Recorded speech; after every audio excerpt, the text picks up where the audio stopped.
The all-new Acer Aspire Lite with up to 13th Gen Intel Core i7 processor. Enjoy sharp visuals on a full HD display with a flexible 180-degree hinge. Lightweight at just 1.59 kilograms. Powerful, flexible, and ready to go. The Acer Aspire Lite with up to 13th Gen Intel Core i7 processor and a full HD display. Lightweight at just 1.59 kilograms. It's powerful, flexible, and ready to go.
With Neo, power in hand, watch it go. AI smart, runs the show. Style and speed, you already know. Lightweight game, heavy on mic.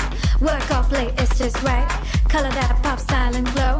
Swift Neo, oh, that's how we roll. Click, sleek, swift Neo, power in hand, watch it go. AI smart, runs the show. Style and speed, you already know. Swift Neo, you feel me. Lightweight game, heavy on mic.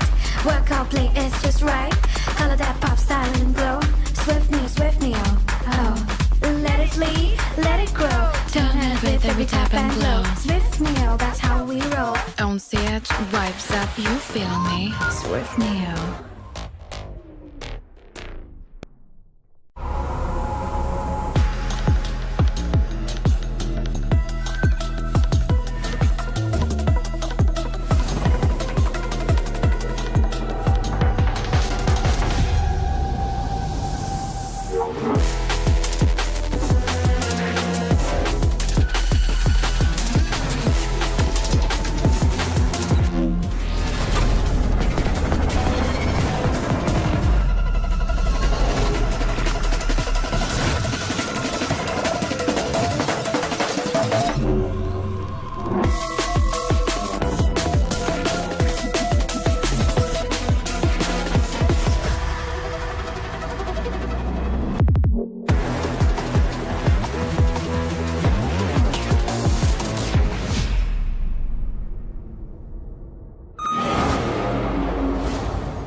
The all-new Acer Aspire Lite with up to 13th Gen Intel Core i7 processor. Enjoy sharp visuals on a full HD display with a flexible 180-degree hinge. Lightweight at just 1.59 kilograms. Powerful, flexible, and ready to go. The Acer Aspire Lite with up to 13th Gen Intel Core i7 processor and a full HD display. Lightweight at just 1.59 kilograms. It's powerful, flexible, and ready to go.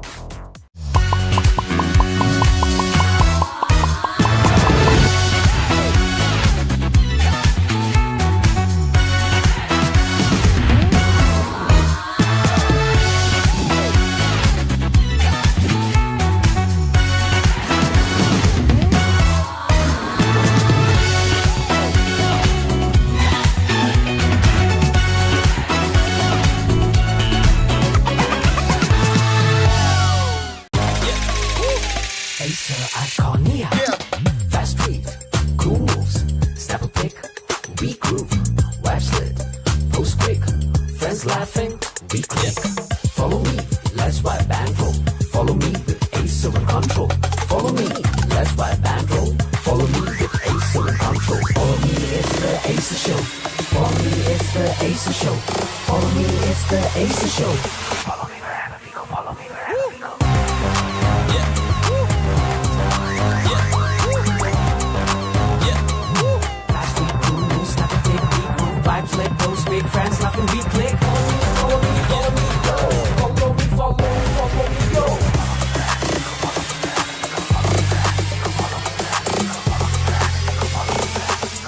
Acer Iconia.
sleek, swift, neo, power in hand, watch it go. AI smart, runs the show. Style and speed, you already know.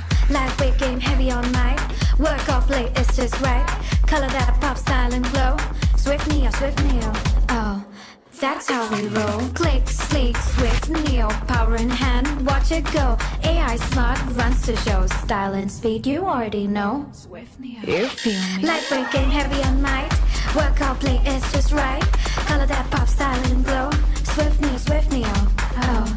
Let it lead, let it grow. Turn it with every tap and glow. Swift neo, that's how we roll. On stage, vibes up, you feel me? Swift Neo.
The all-new Acer Aspire Lite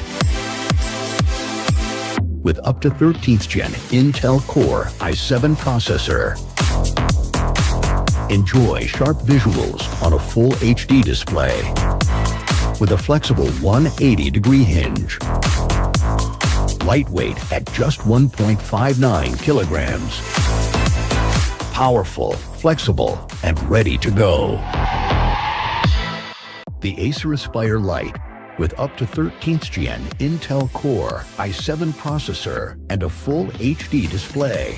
Lightweight at just 1.59 kilograms. It's powerful, flexible, and ready to go.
With Neo, power in hand, watch it go. AI smart, runs the show. Style and speed, you already know. Lightweight game, heavy on mic.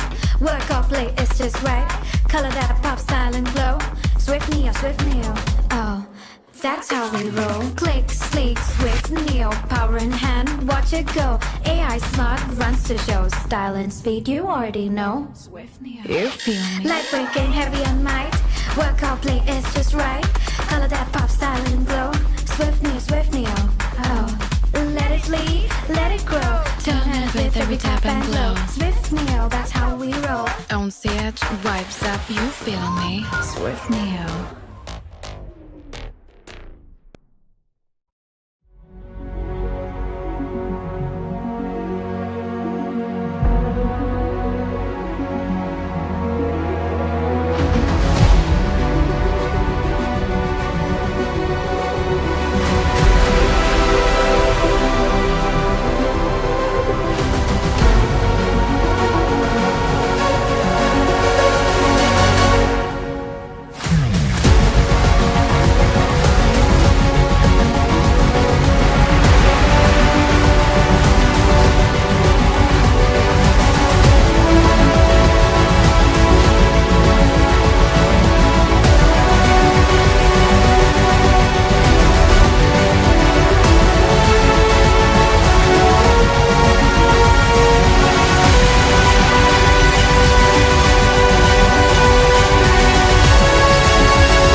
Hello, everybody, and welcome to Acer Predator League 2026. I'm Nekris, and I'm joined with my very good friend, my brother, Start Clashing.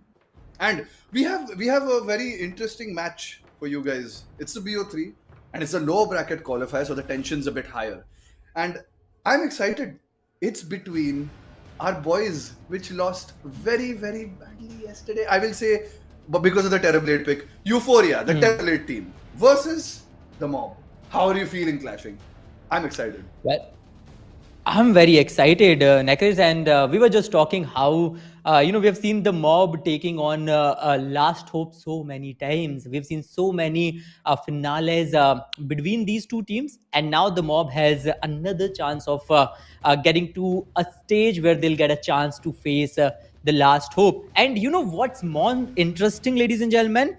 It is that it was the Last Hope uh, who defeated the mob in the upper bracket, and that was the only reason why the mob is in the lower bracket now. But as for the format, we have seen open qualifiers, single elimination matches. We have so many teams, but only 8 qualified for the playoffs, double elimination bracket. Out of those 8, we now have our top 3 teams: Last Hope, Team Euphoria, and the mob. Ooh. And Last Hope has moved ahead. They're waiting very, very silently. They're waiting for the next person to come, next team as their opponent to come against them. And that is going to be decided by today's match. But before we even go ahead, look at the brackets. Look at how far we have come. Look at the quarterfinals. Look at the upper bracket semifinals. I mean, everywhere you see that Last Hope has just beat people. The only time they dropped a match was yesterday against Euphoria, and that too, we all know why.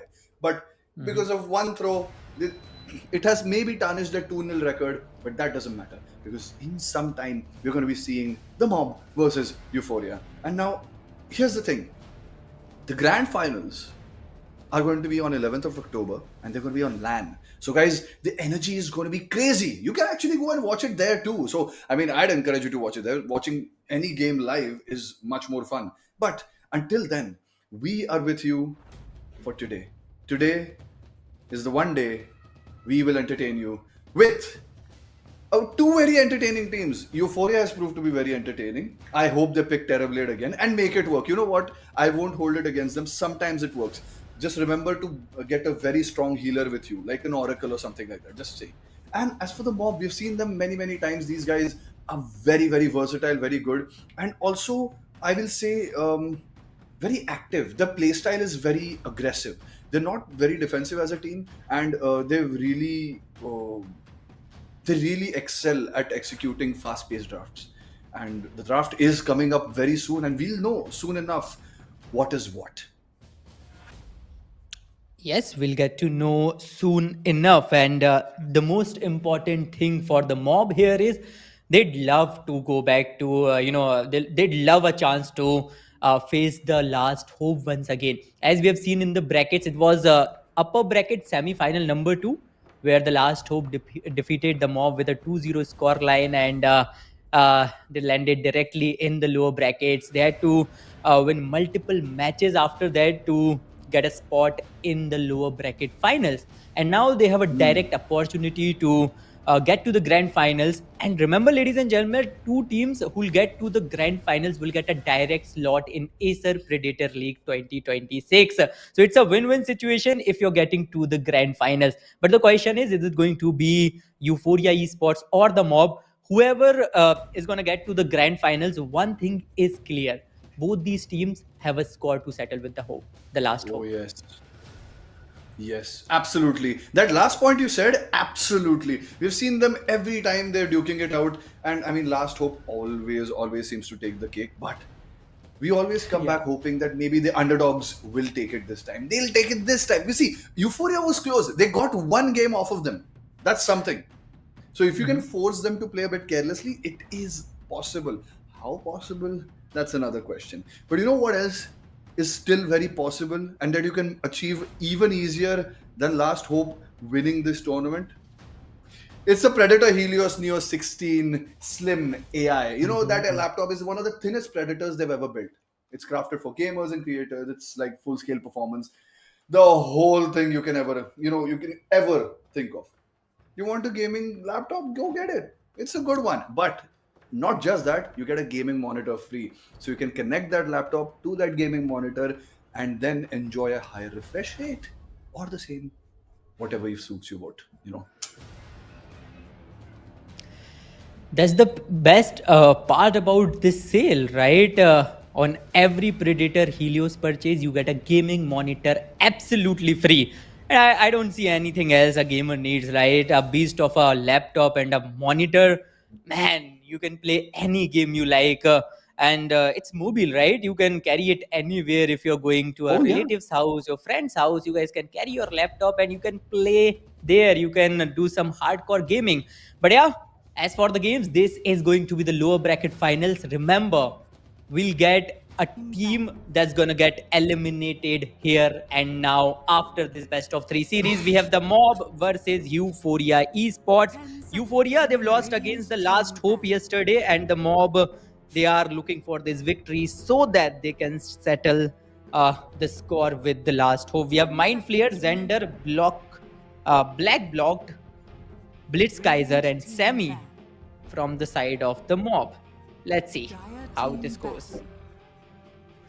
The very common bans. Beastmaster being banned first phase, not surprising. That hero is super annoying to deal with, especially when the new patch, he just starts becoming very unkillable. And if you have a strong team with you who stacks for you, who gets you farm in the lane, who wins you the lane, and it's a very good laner also.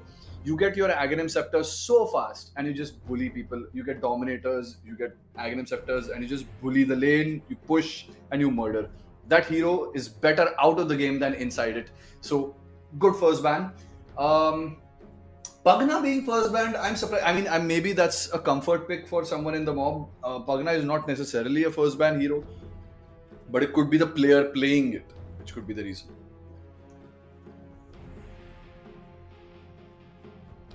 Could be.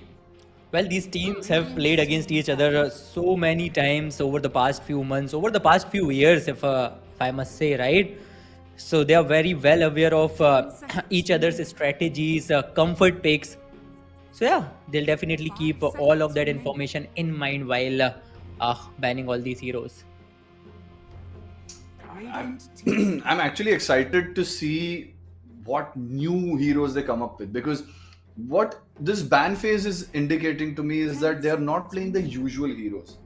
Like, no one bans Hoodwink like off the bat in the first phase. No one bans Pugna in the first phase. What are they possibly thinking? What could they possibly play? So it could be that we are going to see some unique heroes that we haven't seen yet.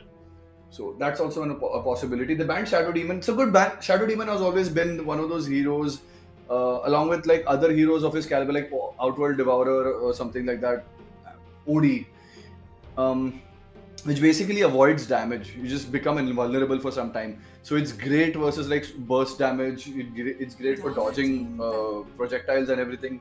So yeah, that's a good ban. And Dawnbreaker being banned, of course. These guys, they know Euphoria has played Dawnbreaker before. They played it pretty decently. And a support Dawnbreaker more than a core seems to be a bigger problem in current meta. So I won't blame them at all for banning this out. It's a very legitimate ban. As for the rest, I mean, let's see. I think before the first pick, we don't have any indicator as to what is or what isn't possible. Dire team pick. Radiant team pick. Disruptor. Oh no, they let the Disruptor through. I was wondering like they should probably ban Disruptor. This is an insanely effective hero. You never want to play against it. It's not like it's an auto win. It's not overpowered or anything. It's just so good. 10 seconds. As a support, you can do so much, and especially once you get that Aghanim Scepter, you just disable people from using. And another hero coming out from the mob now. This against a Disruptor, I think it's okay. But as a hero itself, and if he plays properly, if he positions properly, Nature's Prophet is going to be such a pain to deal with. And especially, I'm thinking it's going to be, if it's a core, they could possibly take the heal talent. But I have seen people take the money talent too, which really helps him snowball. A support Nature's Prophet can snowball into a carry by just collecting money on kills. And if they have a super huge ganking lineup, they can really capitalize on that money facet. So You never know. 10 seconds. Yeah, you never know, right? And I love uh, how we have seen so many different drafts. We've only seen 3 games yesterday, right? We were supposed to see 6, but yeah, we could only see 3. And in all those 3 matches, we've seen so many different drafts, so many different hero picks. And I like how Euphoria Esports, they have been Tusk this time. Although we have seen such a good Tusk game from them yesterday, Radiant team pick. obviously from the Last Hope as well. The Last Hope, they played better Here comes the Medusa. the I think it's the Medusa. They banned the anti-mage, is it? Dire team. so it's a Medusa, I think. Yep, that's a Medusa. Oh, yes, so, it is. I mean, now see, this was coming. I mean, oh my god, this is going to be one of those games now. Now here's okay, clashing. Now here it is, right? Here's what you need to look out for. What do they pick versus the Medusa to sort of get some control in the game? Because the last time we saw Medusa, they just won the game, and even with the very 5 big seconds throws, remaining. they still won the game against Medusa. So you can isolate them, you can do stuff with against Medusa, but they need to be Dire very team pick. careful about the next pick. Good pick versus Medusa. Bangalore, he excels at disabling. AoE disables, just disrupts team fights. Great versus Medusa, drains mana. This is okay. Already Euphoria is drafting for Medusa, which is the right way to go. Anything else can be dealt with, and both these heroes against other heroes are obviously pretty good. But especially versus Medusa, Pangolier can disarm Medusa using his passive. And disarm on Medusa is like he can use Manta once, but Pangolier soon enough, when he gets items, he starts spamming his spells, and he will disarm her again and again, which will stop Medusa from dealing damage. And what now the mob has to do is basically all protect one strategy. They have to build something that keeps the other heroes off of Medusa, gives a space to farm in the early game, and later when they are going to fight, it enables Medusa to go stand in front without having any care in the world. So now Mars is such a hero. Yes, later on in team fights, Mars is going to eat a lot of the damage that would be coming to Medusa. He's going to help Medusa catch people, get them stuck in the arena so that Medusa can kill. And early on, Nature's Prophet, along with the other 2 heroes that they're going to pick, are going to gank all over the place and try to keep the pressure away from Medusa. That should be the game plan for the mob. Mm-hmm. The execution is gonna be the key to winning this game, and the mob, they are really good with their execution. The draft so far is looking pretty good for both the sides, because Euphoria Esports, along with that Pangolier and Lion, just as you mentioned, Nakris, they do have a lineup and the abilities to kind of counter that Medusa, but at the same time, a single mistake, delay with the execution can completely change the trajectory of the game, or completely make the game go to their opponents. Yeah, it can. Clockwork good. Again, ganking hero, they need it. They need something to pair with the Nature's Prophet, as I said, to go around the map, start killing things. And now, the ball is in Euphoria's court. I think they have to pick a carry which counters Medusa in some way or the other. It builds a diffusal blade, is just extremely tanky and go toe to toe with Medusa, and while trading blows with her, eventually get her lower first. So, I mean, okay, let's think then. There are a couple of heroes in that aspect. It's hard because no matter what you do, you always kind of you run a risk of losing, but not the best. Not the best. I won't say this is the best hero they could have picked. I would have been very happy again with Alchemist. You kind of you force the game to go really fast. You are against Nature's Prophet, who has a lot of summons, helps Alchemist to farm. Alchemist would have been a great addition to this. And yeah, I just think this pick, I don't believe in this pick, unfortunately. This could have been much better. They could have picked a Naga Siren, I don't know, it's just I'm feeling sort of weird about this, is all I'm going to say. A Marcy would have been good too. Yeah, and I think we've seen them on a Marcy. Okay, not them. I think it was Last Hope playing a Marcy yesterday. So yeah, No, it was Euphoria playing Mars yesterday. It was Euphoria. Okay. But Yes. it didn't work out so well, though. Hmm. It did not, yeah. So maybe that's the reason they are not going for that hero. But again, this is a BO3, right? And yesterday, Euphoria, they have won that game number 1. So they had that breathing space. But if they lose this game number 1, I don't see a comeback here because the Mob is a pretty evident team and we have seen them dominating so many tournaments. And the only team that I've seen the Mob struggling against is Last Hope, to be very frank. Absolutely. Even if you talk about this tournament, they are the only ones that the Mob has lost against. Otherwise, they had a pretty clean, some pretty clean victories, some pretty good 2-0s, and now they are in the lower bracket finals. So they'd love another 2-0 to get back to the Last Hope once again. Absolutely. As of now, I just think the only thing Mob needs to be concerned with is enabling the Medusa. You just need to enable that Medusa. Yes, they're going to pick 1,000 things, and I feel the Lifestealer is very, very good for Mob because it's not going to pose that much of a problem early on. And I mean, Nature's Prophet, you can build an Orchid, you can really disable. Lifestealer is going to be stuck in the cogs. Like he has to, no matter what he does, he can use Magic Immunity and he's trying to run out. There's going to be a lot of disruption for Lifestealer. And he may have a good lane, but after that, what happens in the game, that's up to the team play. And I don't know, I think Mob, in terms of team fights, also has it decently handled. I didn't see the last pick, obviously. We haven't seen the last pick from both those teams. But there are heroes that should have been picked. Like the Lifestealer is not a pick. I would have really liked Alchemist. I would have really liked something like Faceless Void, Monkey King. I mean, Slark was pretty good. Slark is very good versus Medusa, and I mean, it pairs well with their draft also. It's good against other heroes in their draft also. So I don't know. I don't believe in that Lifestealer much. It's just they have to depend on their mid now. Like whatever mid they select, it has to do something to the Medusa, or it's going to be very difficult. Maybe this could be a comfort pick for them because again, you mentioned so many good picks, but then again, they've gone with a Lifestealer instead. And a Magnus. Oh, I do not like this at all. Oh, a Magnus. I do not like this. Like they're depending on so much team fight, but they have a clockwork on the other side.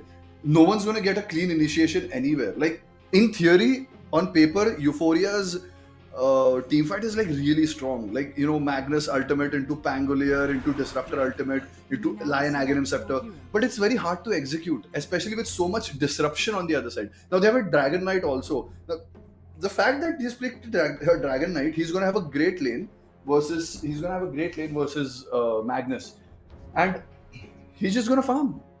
He's taken the Corrosive Dragon, he's taken everything that he needs to take towers, and he's going to be very good at reducing the armor, which is great for Medusa.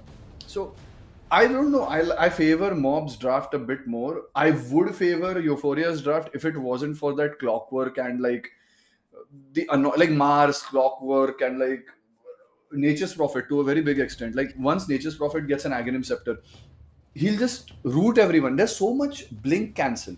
The fact that they can disable blinks from afar means that it's very hard for Magnus to blink in an RP. It's very hard for them to initiate. And what are they going to do with the early pressure? Like Magnus isn't necessarily an early game hero. Obviously he farms very fast, so he gets items very fast, he gets levels very fast. But what can you do versus that draft? How can you kill Medusa? Everything boils down to that. How can you kill Medusa? There's so much disable, there's so much damage. Pangolier will be the primary Medusa killer in all of this. And I think they're going to run Pango mid versus DK. And it's going to be Magnus off lane and should be Lifestealer safe lane. So lanes are looking decent for Euphoria. It's not bad. It's okay. Especially the Lifestealer lane is going to be pretty simple. And yeah, but before we see it, I think there's a small break coming our way. After that, we'll continue the game. We'll see you very soon.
Well, ladies and gentlemen, we had to take a short break, but the timing is perfect now. Both the teams are ready. All the 10 players are in the battlefield.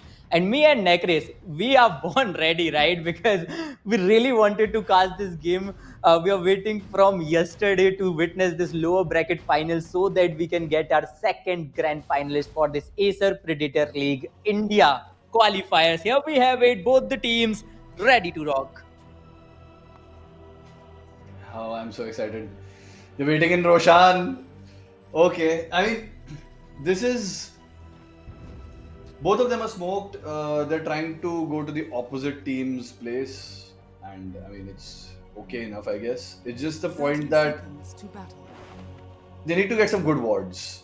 Hopefully, get some runes, wards, etc. etc. And if they get it, I think this will be a fair enough movement. But I think someone's gonna die.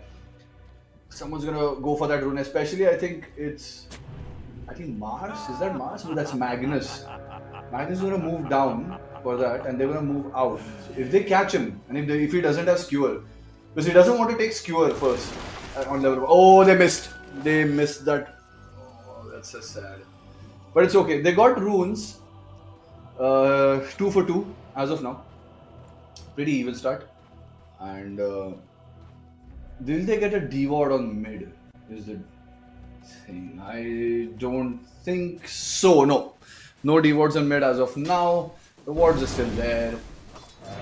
Yeah, so Pango versus DK. Obviously, DK much more favored in this matchup. Very, very strong innate ability. Just heals through everything. Just doesn't care about trading damage. He can just easily take last hits and as much as he wants. There's one. And he'll keep denying too, because the closer Pangolier also tries to come to take a last hit, he's gonna get hit so much better. And yeah, this lane always going to be a bit lifestealer favored. He's gonna have not that bad a time trading versus Mars. He just heals her through everything. Mars is a strength hero, so a lot of strength to heal from. He'll have a decent time, but at the same time, Medusa's not gonna have a hard time either. That's a very, very, very cozy lane for him. And it's gonna be Medusa and Clockwork in that one lane versus what? Is that a yeah?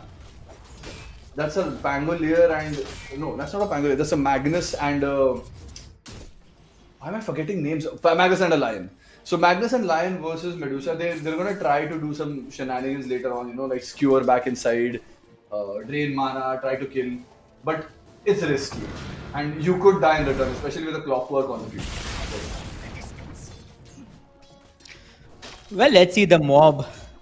They clearly wants to take it slow and steady.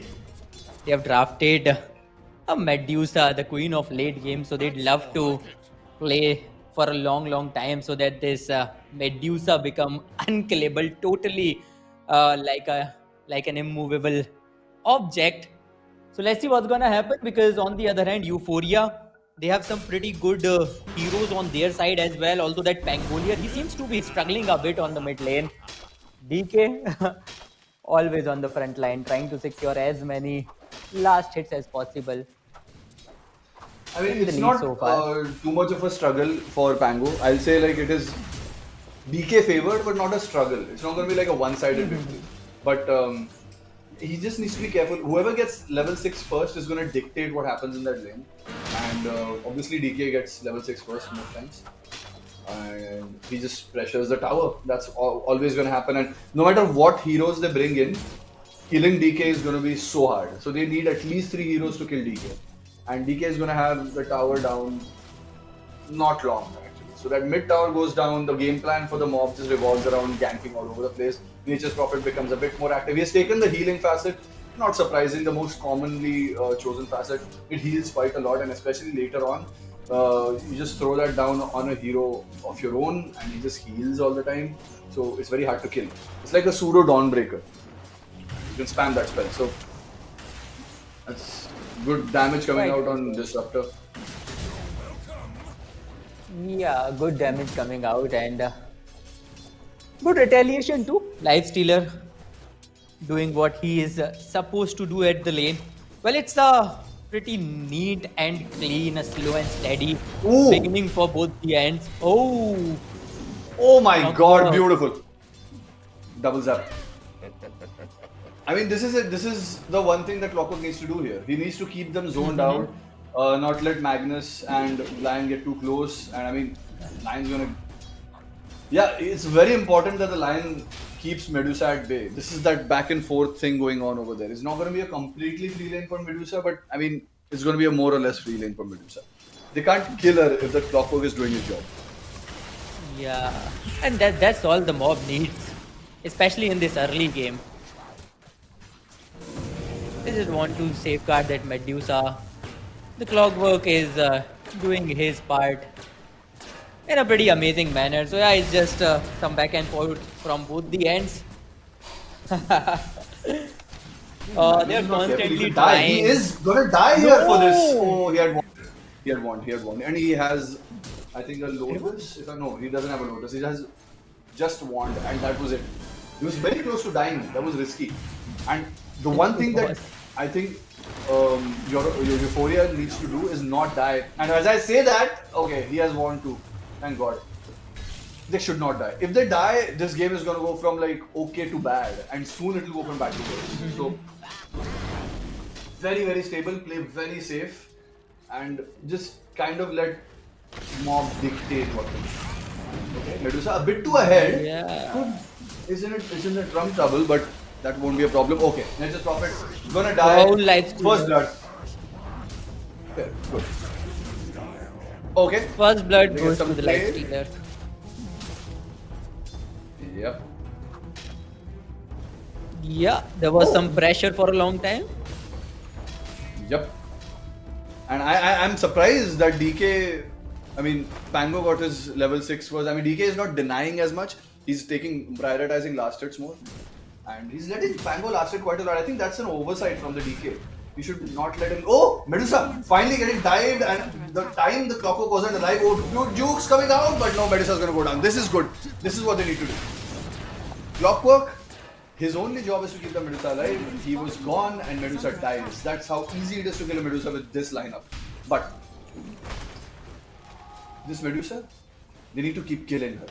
They need to keep that tempo on, get that lifestealer really fat. And as of now, everything's happening very well. Pango's top with the 6. This is the best move they could do. I love it. I love the way Euphoria is playing right now. They understand what they need to do, and they're not taking unnecessary risks. Does Magnus run? He does not. That's a double kill for Medusa. So killing her didn't necessarily yield the results they needed to. Got a double kill. Now DK will use what's remaining of his ultimate to put some pressure on the tower. Okay, XP rune going to be contested here. Level 4 Mars.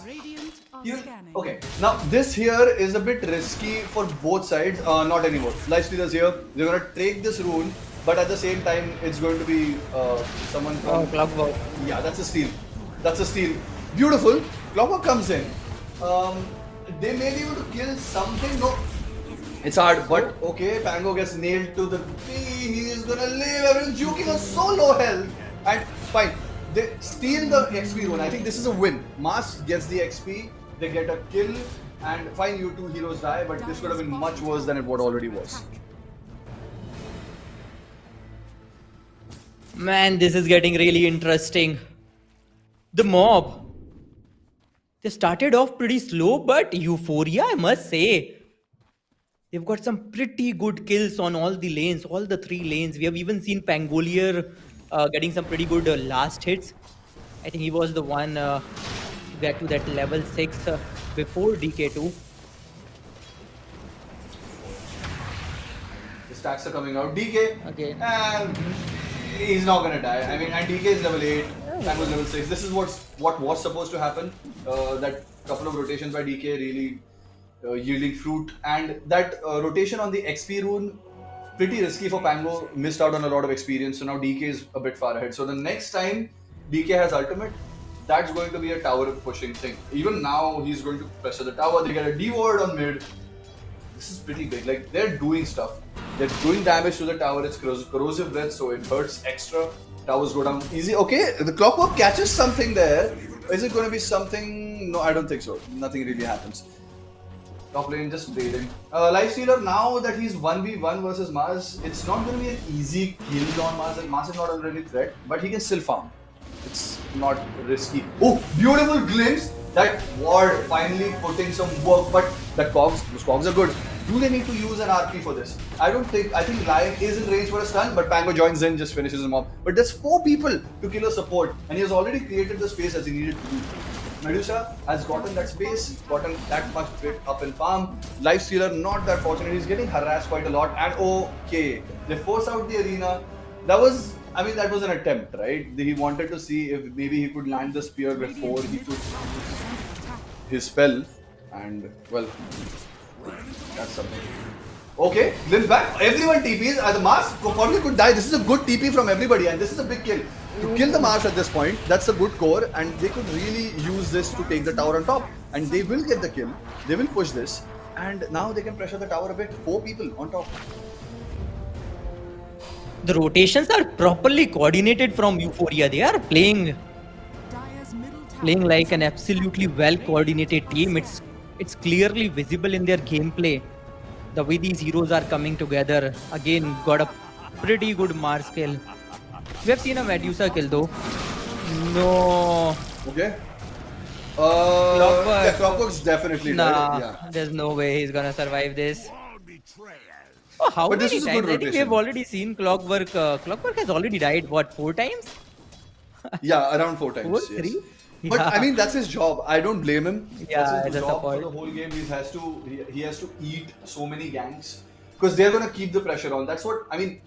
Euphoria needs to do that, and Mob understand that Euphoria need to do that. So which is why they're going to just use anything in their power to give space for their heroes, because that's what they need. They need DK to get fat. They need Medusa to get fat, and okay. Wait, lag! Yells. Bangalore. See, clashing. In situations like this, you need to understand that it's a very temperamental game. Anything can go wrong at any point. You lose one tower, that's going to put things in motion that are going to be very hard to stop. And mid tower, as I said, is going to be the first to go down. DK, great at tower pushing. But here's the thing. Medusa hasn't been killed in a long time. That one death on him, after that he got 2 more kills, so that death didn't matter at all. Plus he's farming, so now he's gonna get those items pretty fast. He's not under any threat right now, and they need to refocus their efforts back onto the Medusa. This Pangolier, once he gets his ultimate, needs to go back on the Medusa. Everyone needs to go kill her. And I mean, Lifestealer, he should be able to hold his own, but this Medusa needs to die. He cannot be alive right now. This is just too much farm going his way. Yeah, no doubt. And the best part, as you just mentioned, right? They've got 1 kill on Medusa, and he got 2 kills. A pretty good 2k just after that. So it was a pretty even Steven situation. And the Mob, they are taking very good care of this situation. The Clockwork is making sure they are trying to distract Euphoria as much as possible. Just making sure that this Medusa get as much farm as possible, and he is doing it already on level 10, doing pretty good farm. Mars, on the other hand, is trying to push back this Lifestealer. And I mean, I'm thinking here, right? Lifestealer so annoying, yeah. They keep slowing down. Euphoria cannot slow down. And okay, finally they're making the way towards the Medusa. They're finally making the way towards the Medusa. Pango has his ultimate, as we said. Pango, once he gets his ultimate, he need to go on to Medusa. And Medusa, he should know by now. Everyone else has TP. Mars can TP right now, save the Medusa. And this should be instant TPs right now. Instant TP response. Where are the TPs? Where are the TPs, guys? We need TPs. Guys, TPs. No. Okay, no TPs. Medusa just dies. Did no one have a TP? Tower is under attack. I guess they were scared of RP because Pango just didn't use a single spell. And yeah, now they are in trouble. Mars is gonna die, and oh, this is so messy. I think DK is dead too. Oh god, this is horrible. They invested so much to take the top tower, and now, oh god, this is Nature's Prophet trying to do whatever he can to kind of push out the lanes. He's gonna take the mid tower. This is gonna be something going for the Mob, but yeah, this is hats off to Euphoria. Really, they are doing what they need to do. They need to shut down the Medusa. They are doing that, and especially Medusa. Your farming needs to be a bit more careful. You have stacks in your triangle. I think it's high time you go there and farm those stacks. You kind of abandon the bottom lane because they're going to be looking for you there. Top lane's a very, very good bet. Radiant's Easier top for your tower team is to under reinforce. attack. And yeah, this is the basics basically. And yeah, they're going to make their way there soon enough. But good win for Euphoria. Lifestealer's gotten some well-deserved farm. He's pulling ahead, and as long as he's neck to neck with Medusa to a large extent, he's going to be in a decent spot in this game. Yeah, and so far so good. They are in a pretty decent spot right now. Euphoria, we have seen some very good rotations from the team. They've got Medusa plenty of times. They've got pretty good level. Lifestealer is doing good. Pangolier is doing good. So yeah, things are looking good so far. But then again, the mob, things are not out of the hands for them. They can still do a lot of things. Medusa just needs to be a little more Absolutely. careful while farming, right? The late game Absolutely. is what they are aiming for, Radiant's bottom and tower we all know, no matter how much Euphoria tries, if that Medusa gets fat, if that DK gets fat in the late game, a single fight is all the mob requires in the late game to completely obliterate the side of Euphoria. Very much so. I think Euphoria needs to keep their pedal to the metal. Really, they need to keep their foot on the gas. They have to keep going. Not let that Medusa breathe again. Now they know Medusa stop. So and they have ultimates. They need to go. Pango. What the hell is going on, man?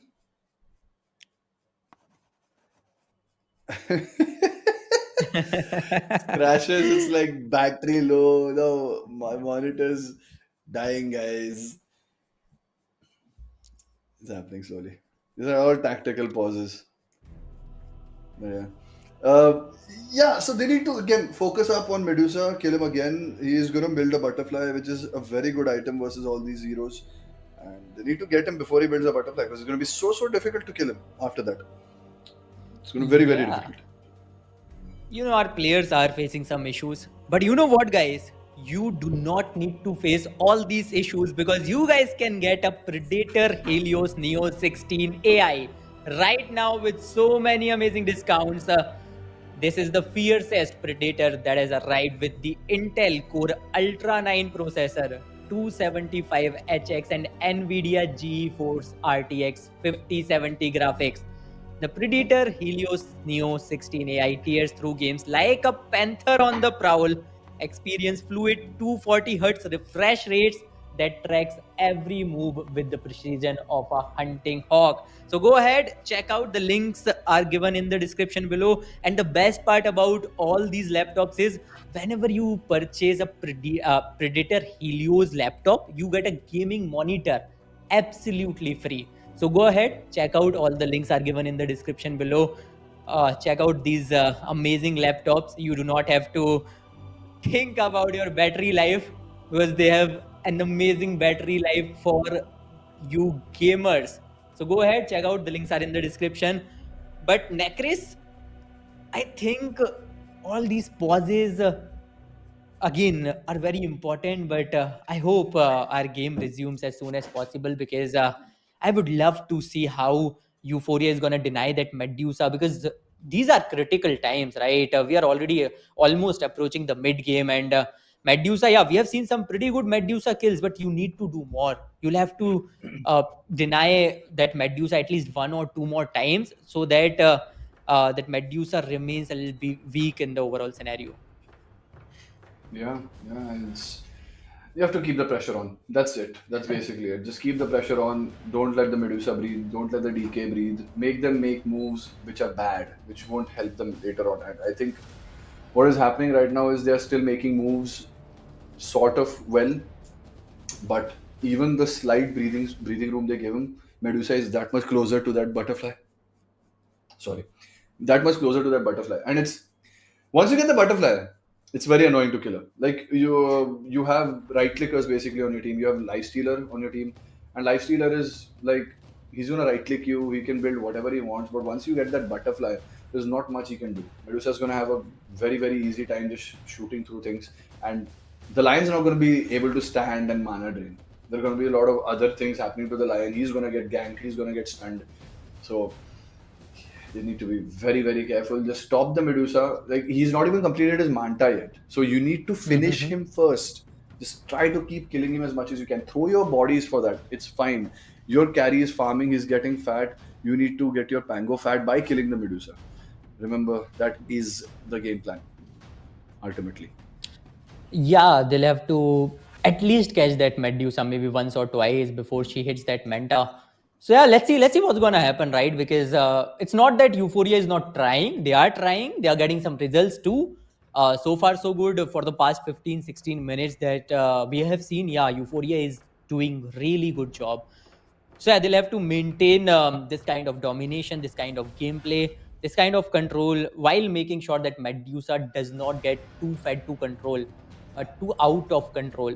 So yeah, they'll have to think about all of this while keep on feeding their own carry. So yeah, there's a lot to think about the situation. But then again, in the late game, there are a lot of factors that will definitely affect them because the mob they have a crazy lineup. Uh, in terms of players, we know what these players are capable of. We know what Swiftblade is capable of. These are some very good players, experienced players. And the draft is also looking good. They have Medusa. So, yeah, their late game is pretty much sorted. They have a clockwork. So, we'll see some very good hooks too. But yeah, let's see what's going to happen. Our game will continue soon enough. And I cannot just wait. You know, the action is about to begin. Whatever we have seen so far, it was nothing. The real action awaits after this break. Oh, yes. I'm so excited because this is the time this game kind of ramps up, I'm really waiting for something to like just these delays are getting me. This is Yeah. there's so much I think that could happen, that Mhm. will happen. Yeah. Just it's there. But yeah, we just have to wait.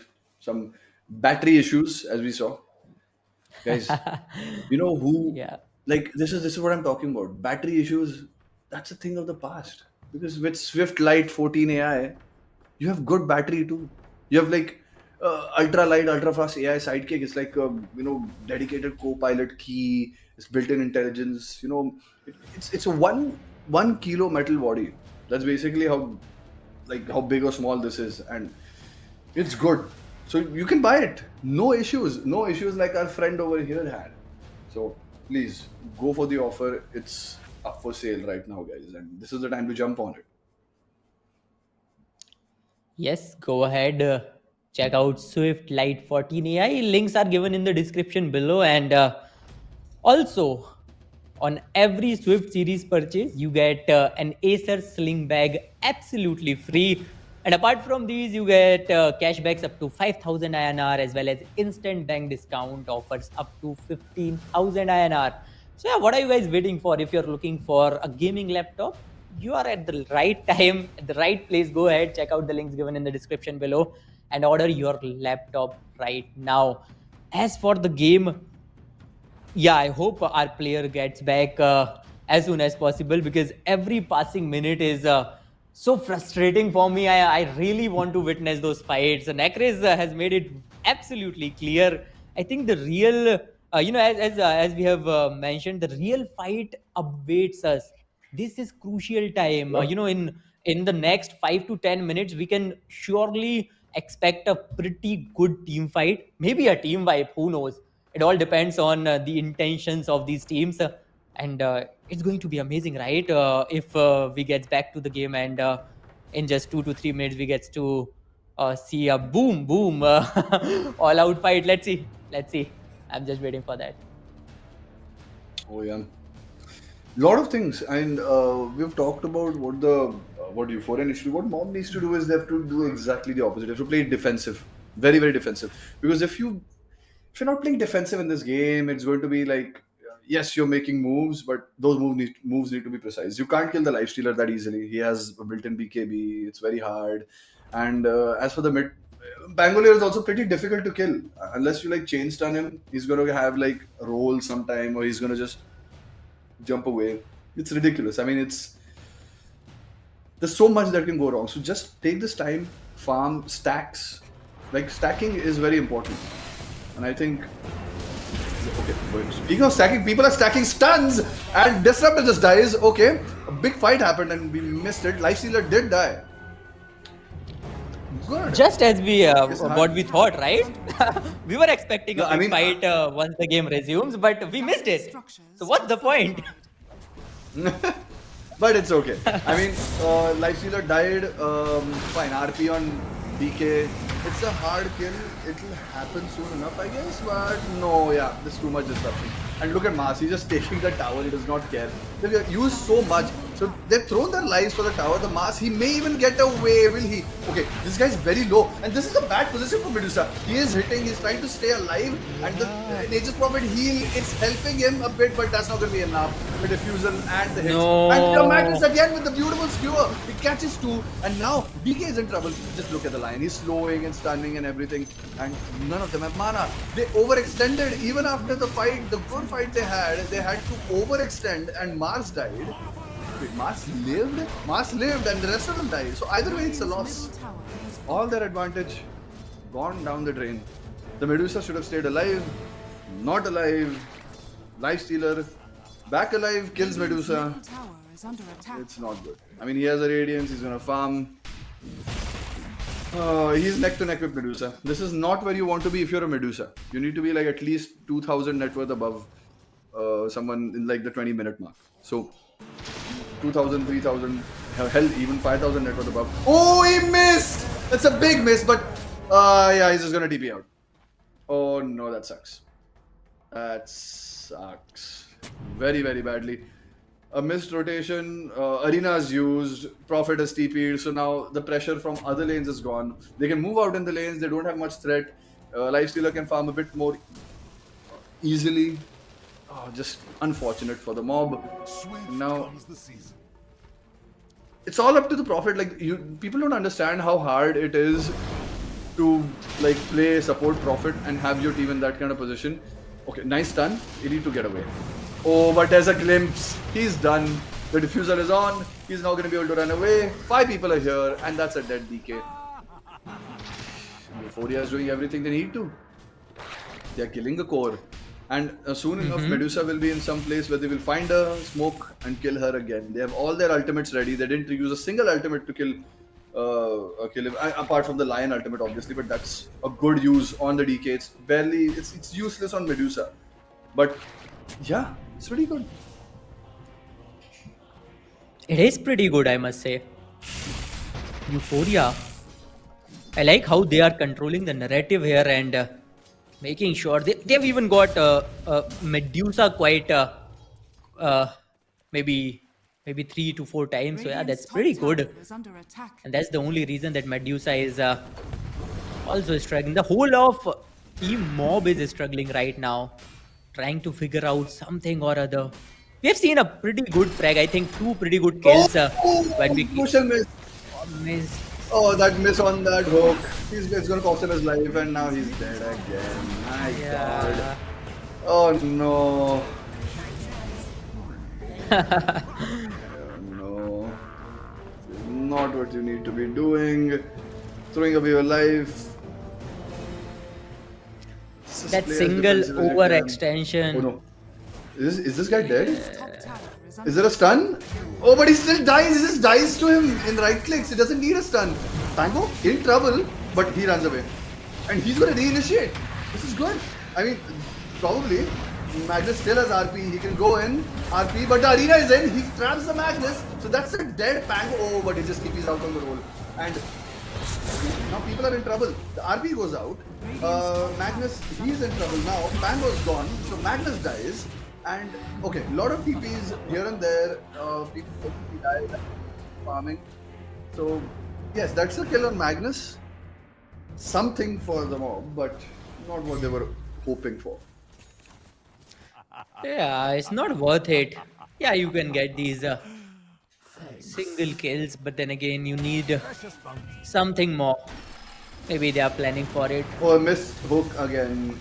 And now Nature's Prophet, he's been glimpsed back. The Pango is here this time. Look at the damage he deals. And oh my god, Lifestealer's here. The Clockwork is dead. Everyone's gonna die subsequently. Yes, they kill the Disruptor. But now that's a dead Mars. You won't be able to run from this Mars. There is no blinking out from a Radiance. And he dies too.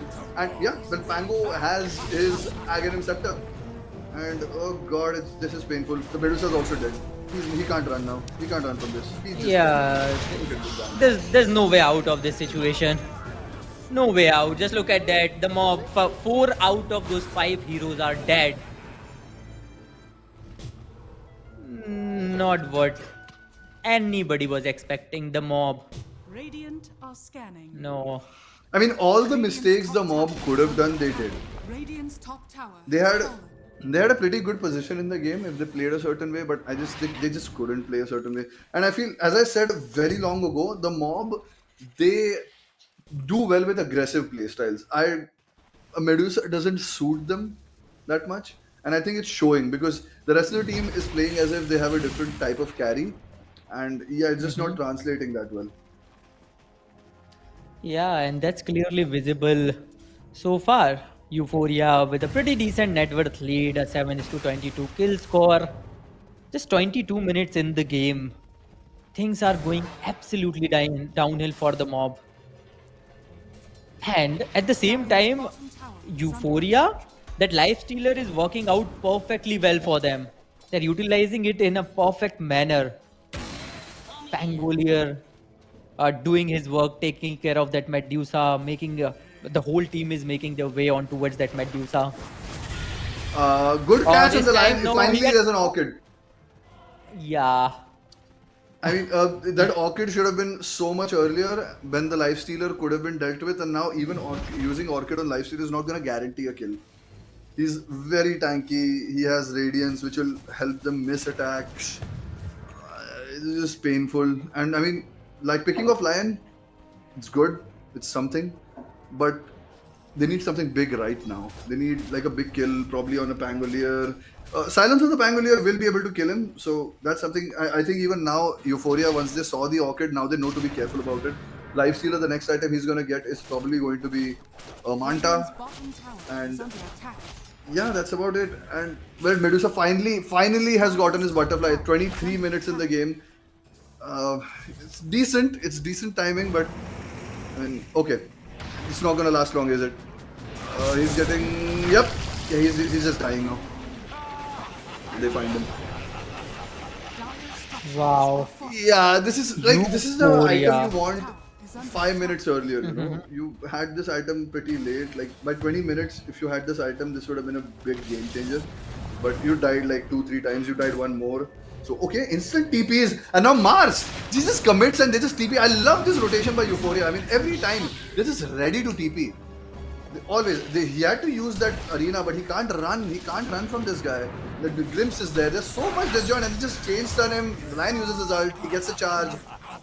Oh god, this is painful. I'll take that. The mob. This is so not like them. No, Euphoria Esports, they're picking each and every hero one by one and that too so easily. It feels easy for them. I don't know why, but it's so well executed. It feels easy, but yeah. Lifestealer. There's his Manta. There you go once again. He's just gonna kill the DK here. There's nothing DK can Yeah, do. the damage is insane. You can try to juke. Oh, Lion is in. There's no juke. Yeah, there's no way. It's hard. I mean, now he has a Manta also. The Orchid is not going to work anymore. It's too late, an Orchid. All the items from Euphoria, like from Mob, they're too late. The Butterfly is too late. The Orchid is too late. And that's what they needed to do. They needed to farm. They needed to farm those items really fast and then join a fight. But yeah, it was unfortunate. And yeah, this Clockwork is also going to die. Pangolier has his shard. He uses the cogs to bomb pack again. Oh, nice hook shot. Saves him. And yeah, I mean, it's just so hard to do anything here. Just look at now. Lifestealer is 3,000 net worth above Medusa. That's where the game is. This is not where you need it to be, and everything that could be going wrong is going wrong. And soon enough, he'll have a MKB. I think he should be making an MKB right now. He has all the items he needs. Radiant's middle tower All he needs is an MKB. Now, Radiant then he just structures kills are Medusa. fortified. He kills anybody for that matter. Radiant are scanning. Medusa, on the other hand, is lagging far, far behind. Radiant's bottom tower The mob. is under attack. Not at all what they were expecting from this game. And one more tower goes down. This is one more thing that should not be happening. As a DK, your team should not be losing towers. The other team should be losing towers, and now they are in a tower disadvantage.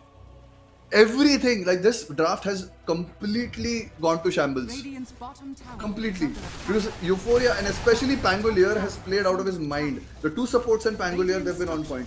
On the other hand, Nature's Prophet he didn't have that impact that I thought he would have. And it's just showing the impact which was required is not there. Radiant's bottom tower is under attack. The impact is missing for sure from Nature's Prophet, even from Medusa. Medusa, he didn't even got a chance to even create an impact, because I think from pretty early on in the game, we have seen multiple Medusa kills. Dire are scanning. So yeah, Euphoria Esports, they were very clear about their execution, about their mindset. Clockwork, yeah.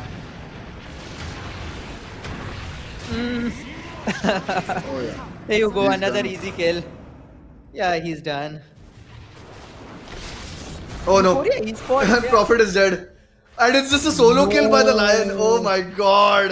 Oh no. The Euphoria is damage. reading them like a book. And yeah, I mean, at this point, Lion is so fat, his finger has so much damage that now he can build an Aghanim Scepter and all their dreams will come true, you know?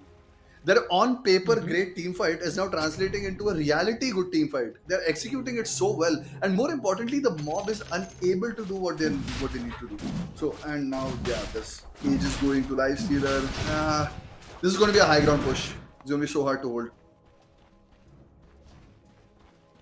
Let's see. The mob. They are losing their fighting spirit now. They need something. Some assurance.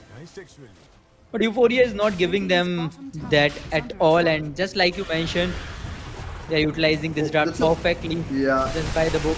DK is dead. Nah, no way.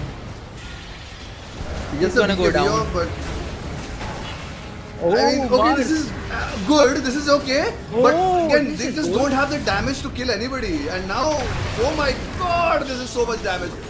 They don't do anything. The mob right now, they have used so much and they couldn't kill a single person. Even the Disruptor didn't die. Yeah, well, that's... Oh, they're Wow. trash talking. Oh, I like it.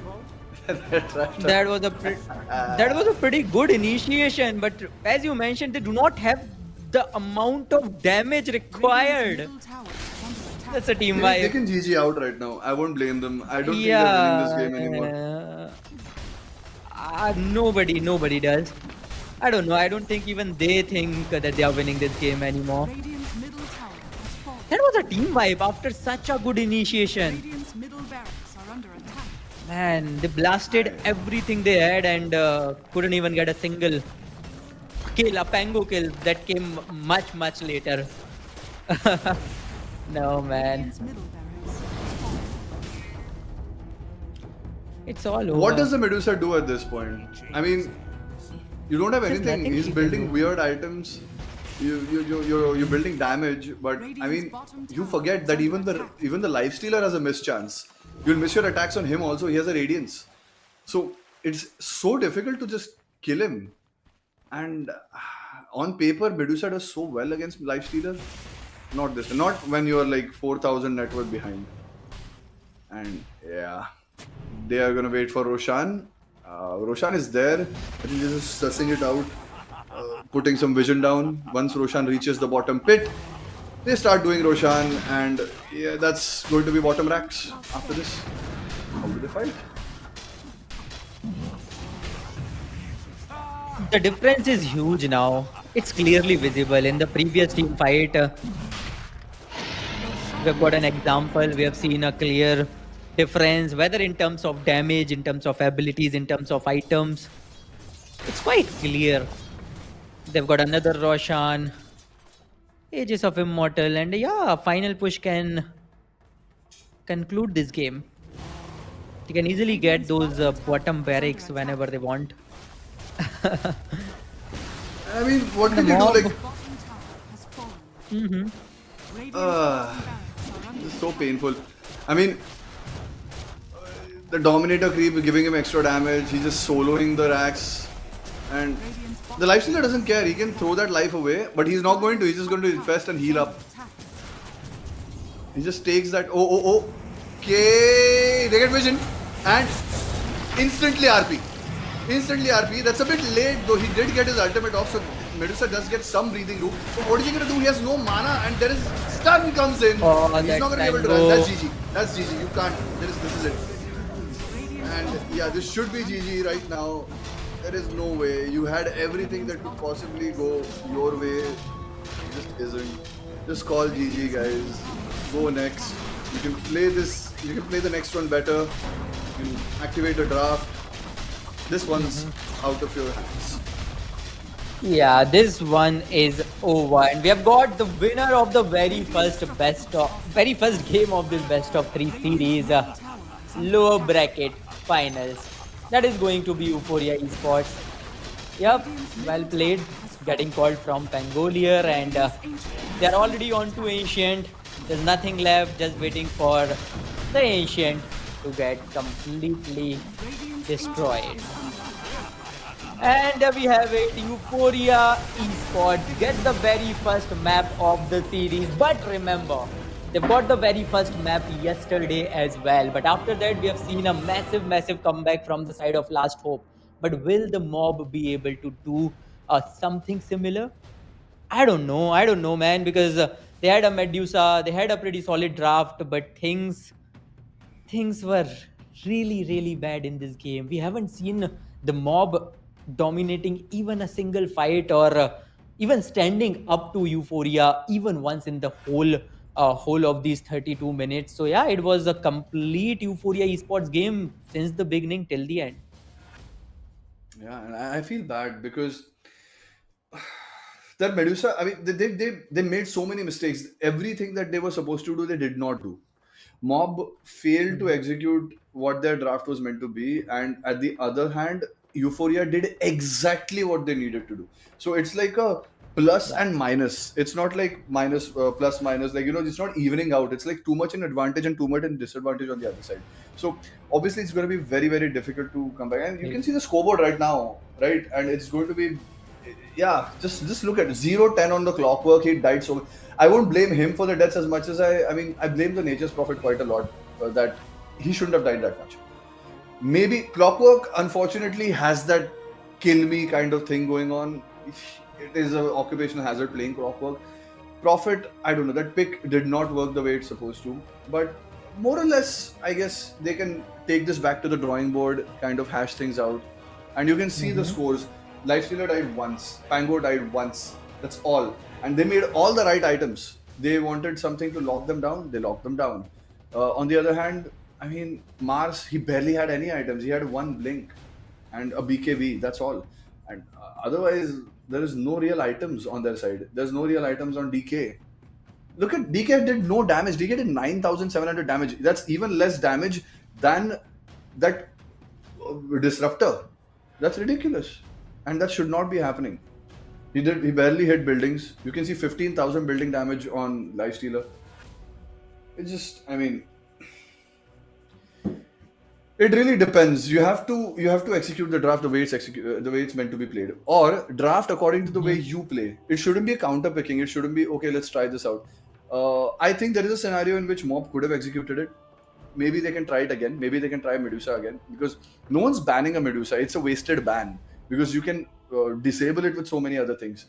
At the same time, if you pick it properly, it becomes that crazy unkillable hero. But it's weird. So no one's gonna ban the Medusa, but I'm pretty sure that pick is open. I wouldn't be surprised Euphoria picks it this time. So I don't know, man. For this game, Medusa was a wasted pick. I think the whole, whichever hero you talk about, you just mentioned Mars, right? DK, nothing was working out for the mob. On the other hand, Euphoria, they did pretty good. Lifestealer died, what, once, maybe twice. Most of their heroes died just once or twice. So that somehow shows us what the difference was. The difference was huge. And like you mentioned, it was not advantage, it was disadvantage versus advantage.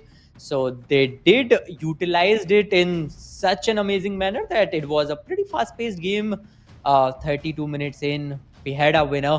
But remember, it's a 1-0 lead, and Euphoria Esports, they can still lose this BO3 series if the mob comes up with 2 back-to-back victories, which they can do, which they are very well aware of and capable of.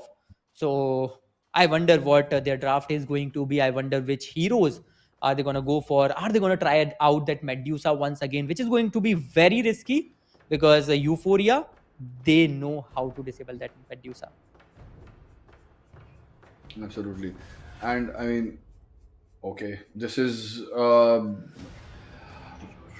maybe now, I mean, we understand that before going to the match, at least we are going for a small break, but we'll be back with the action very, very soon because both of us are very excited about the results. So, let-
Hello, everybody. Welcome back to Acer Predator League 2026. And this is going to be game 2 versus in the mob versus Euphoria.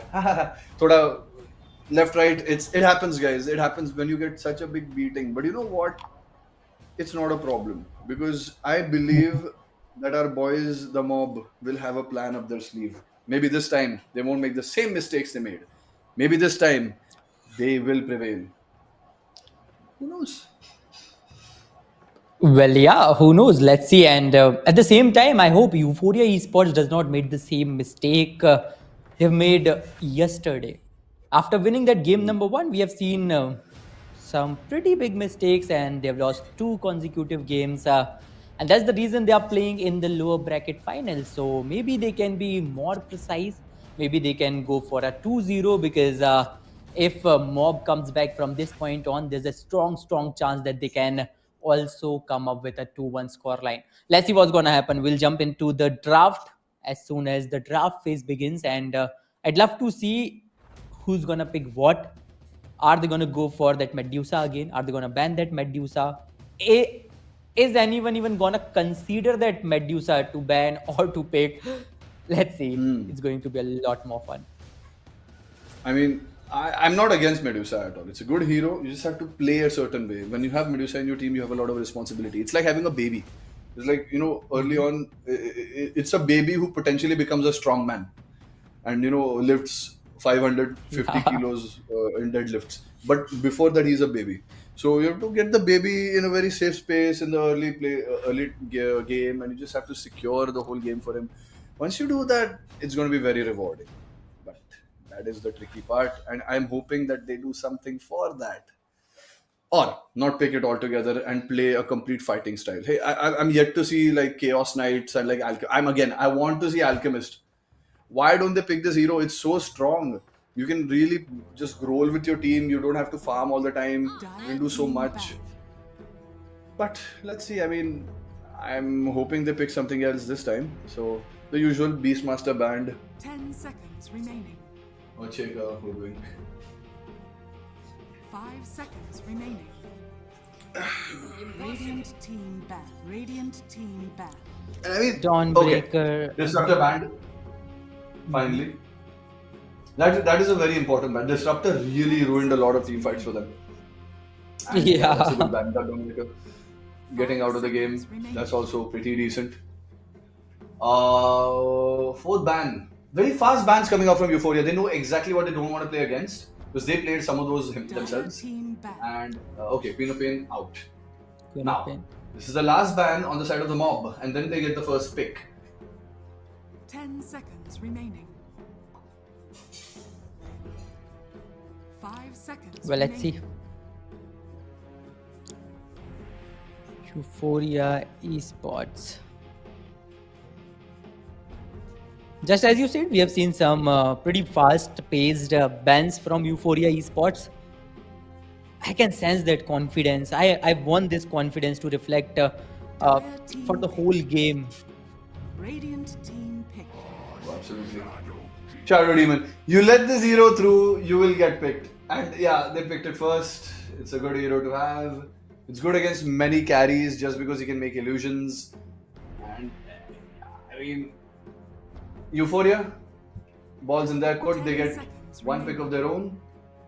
And well, 5 seconds remaining. it has to be like some very, very strong hero that kind of get it back.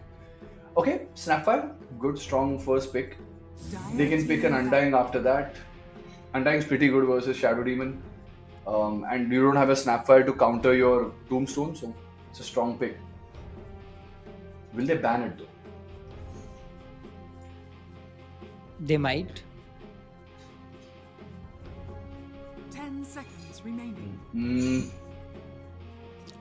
The mob. 5 seconds remaining. Mob is very carefully curating this draft. They really don't want to miss this or. They can't afford to mess it up. This is the last chance they have. And The last hope for them. Team back. Radiant team Ha. pick. Banning Dark Tier. Interesting. I think they are going for. Dire team pick. Okay, good, strong pick. Strong pick, Tusk again. These are very like good picks in general. It's versatile, it pairs with many heroes, it's a good laner. And Euphoria, as we saw, these guys, they love the laning phase quite a lot. They like getting 10 advantage fast. seconds remaining. And this is going to be it. I think they're going to keep going with 5 this seconds remaining. as much as they can, and probably pick some heroes accordingly. A lot of reserve time being used from the side of the mob. Really thinking, I don't know, like they have 2 picks in a row, so I get that they're taking time, but Dire team pick. Pango, fine. Okay. Okay. I like it. Pango is always a good hero.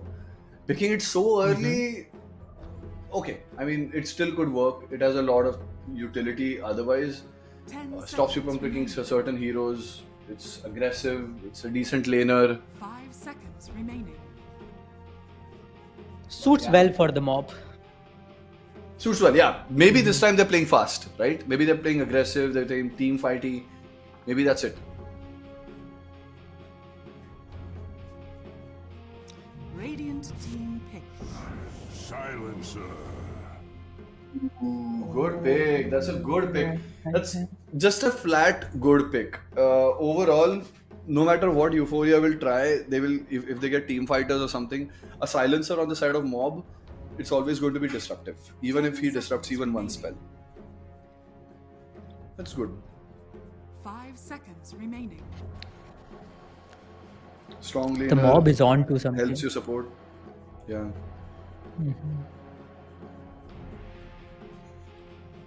Now they have 2 picks in a row, Euphoria. Let's see what they do. They'll obviously get an off lane and a mid lane. I think they keep the carry for last pick, or maybe they get a carry instantly. Okay. Shadowfiend, great pick. I love these picks actually. Such strong lanes, instantly strong lanes. Like this could be a carry Shadowfiend and paired with Snapfire, it's brilliant. Slardar Tusk, that's a lane you will win 90% of the time. It's a very strong laning combo. So I'm guessing this is a carry Shadowfiend. 5 seconds. They could shift it to mid. It's not a big problem. And I mean, depending on the couple of next other things. And like Slardar doesn't care about silencer. He doesn't care about silence in general. He doesn't care about Shadow Demon much either. Pangolier, it's a minor threat. Slardar is a very strong hero here. Shadowfiend, again, it's very positional. You have to play a certain way. It's very much like Medusa. You have to be very careful early on, not die too much, but you farm so fast that you get your items and you start snowballing. And especially if you're playing carry, you have that minus armor talent and you start hitting people. Especially, I think it is a carry because they're picking Slardar and Shadowfiend. That means it's a minus armor combo. So they're going to just murder people. Like MOM Shadowfiend, he's going to right click people to death. And these supports are not going to last like 2 hits even. They're just going to die. And yeah, all they need to do is pick a high armor hero, probably. High armor, high health. Again, a Razor wouldn't be bad. I don't know if they pick it. Razor isn't bad. I quite like Faceless Void actually. Paired with all of you guys' spells, I think Faceless Void can do quite a lot. Go to the backlines, kill a couple of people. Ursa, I don't know about Ursa. A lot of kiting on their side. But Templar Assassin. TA, I do not like this TA at all. At all. I mean, it farms well. You run it mid. You save him from. I think that's what it is. Like basically, if it doesn't die too much, he farms so fast that he's overtaking everyone in farm, and he just wins the game for you. He has to get those items faster. But if he dies, because it's going to be so easy to die in the fight, people are just going to cut through you. And your refraction may help you with Shadowfiend and Slardar because the right clicks take some time to go through you. But the rest, I mean, Snapfire is pretty good at dealing with you. And the last pick that is remaining on Euphoria's side, they could pick something very annoying on mid, which could like be a problem. Like Queen of Pain isn't there. Queen of Pain is very good versus Templar Assassin. But I think even Puck is out. Yes, Puck has been banned. I think So what hero would I pick? I think Death Prophet is a very good pick for Euphoria. I don't know if they will pick it, but Dire team ban. it will be interesting to see what bans. I mean, Sniper was a good pick, but they banned it themselves. I don't think they want to play Sniper with this lineup. It's a very active lineup. They don't want someone to just farm. They're going to be running around. As it is, Shadowfield is farming, so you don't want one more farmer in the game. 10 What could you seconds possibly play on remaining. mid? You're a good spellcaster. They can play. Yeah, I love Wind Ranger. I love Void Spirit. That Prophet's pretty Dire good. team pick.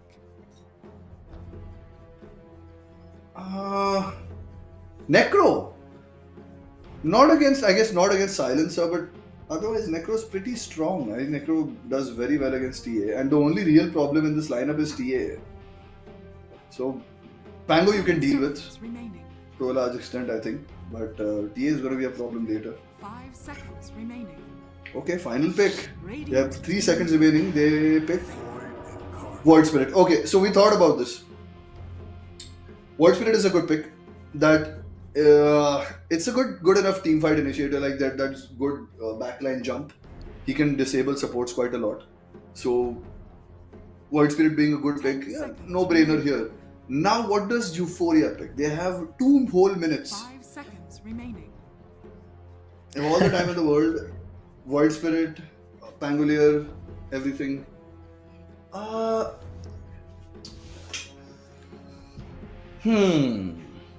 to say. I think versus something like Void Spirit, you have to. I think Lina's also pretty good. Lina's not bad.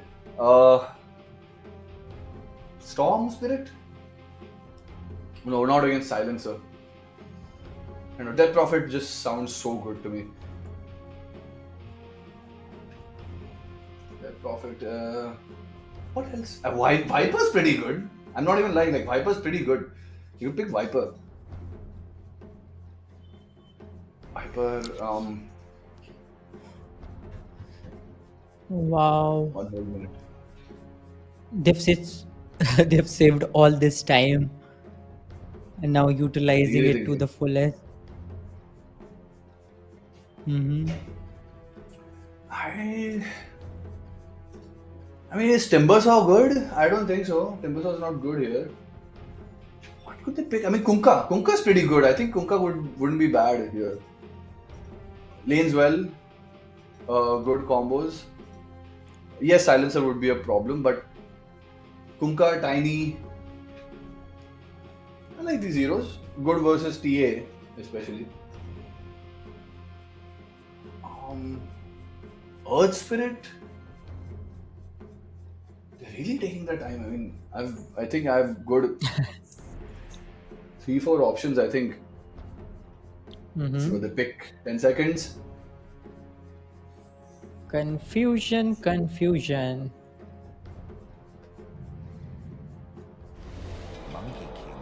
Monkey. I mean, it's okay. It's not great, is what I'm going to say. It's okay. It's just. I guess they're really doubling down on that minus armor fact. They want to like play with that minus armor. A lot of physical damage coming out. So, you build a Crimson Guard versus this lineup is going to be good. Like, this is the problem with when all 3 of your cores deal the same kind of damage. It becomes a problem. They could do something like they could throw the Shadow Fiend mid and play Monkey safe lane. Play magical Shadow Fiend, but I don't think that's going to be good. I think they picked Shadow Fiend with Slardar with physical damage in mind. So, okay, I think I like Euphoria's draft quite a lot. I think even the Mob's draft is pretty decent. It's pretty even when it comes to drafts. But we saw how even drafts also don't really matter. It's all about execution. And Yeah, and in terms of execution, Euphoria, they did pretty good. Actually better, a lot better than the Mob in the game number 1. So maybe they can repeat that kind of gameplay, that kind of execution this time around as well. Maybe come up with a 2-0 scoreline, which is pretty tough to do against a team like the Mob. The Mob is insane. The Mob can do wonders. We have seen them We have seen them turning around the whole game so many times. So yeah, maybe they can do it once again. They have a pretty solid lineup too, a good composition, no doubt. Let's see. Let's wait. Let's wait. The game will begin shortly, so no assumptions. I mean, I really have no assumptions. I think both those sides have some weird picks. Like TA, I don't love. It's good, but it's okay. That's what I'm gonna say. The same goes with like Monkey King. It's okay. It could have been other heroes I would have picked instead. Especially, like, I think the Alchemist. It's so much overlooked in every case. I feel Alchemist should be picked more than it is, and it's so strong, especially with like he has three facets, and I think three of those facets are like almost. It's very awkward that you understand those facets in a very weird way. Oh, there's a support facet which gives you extra 250 gold to start with. That's seed money. And there's other facets like the Aghanim Scepter facet, which basically adds to your GPM when you give your team Aghanim Scepters. And the other one is just reducing cooldowns. So you have facets for everything you possibly want to do. So why wouldn't you pick that hero? And especially if you want to play a fast-paced game, why wouldn't you pick that hero? So yeah, I don't get it. I mean, it's weird. But hey, you know what? We get what we get. And from that, I think we could have a good game because it's all about execution. And this forces them to play a certain way, especially the Void Spirit. It forces them to play a certain way, and maybe they will play a way that we haven't seen yet. Maybe they will. Maybe they won't. Let's wait, right? Because we expected quite a lot of things from the mob in that game number one, from that Medusa specifically. But yeah, let's wait and watch. A lot of expectations can also lead to a lot of disappointment. Let's see what's gonna happen because the mob won't let them go that easily, right? The the mob won't. This is a big stage for them. Absolutely, You see, absolutely. But it's like a qualifying game, right? You win this one, and Euphoria they'll be the part of Acer Predator League 2026 because both the grand finalists will get a direct qualifications, and at the same time, ladies and gentlemen, the grand finals is going to be a LAN finale in Phoenix Mall of Asia on 11th of October. So yeah, do not forget to visit there as well. Save the date. But yeah, I hope the game begins. I don't know what's taking so long. What are these teams planning ahead of this game? absolutely. I mean, I'm here's hoping they pull something out of the hat. A rabbit out of the hat. And yeah, I want to see something cool, man. The mob really, really underperformed last game, and I think they need to do something for that. And win or lose, do your best. Like play this game really hard. That's what I'm gonna say.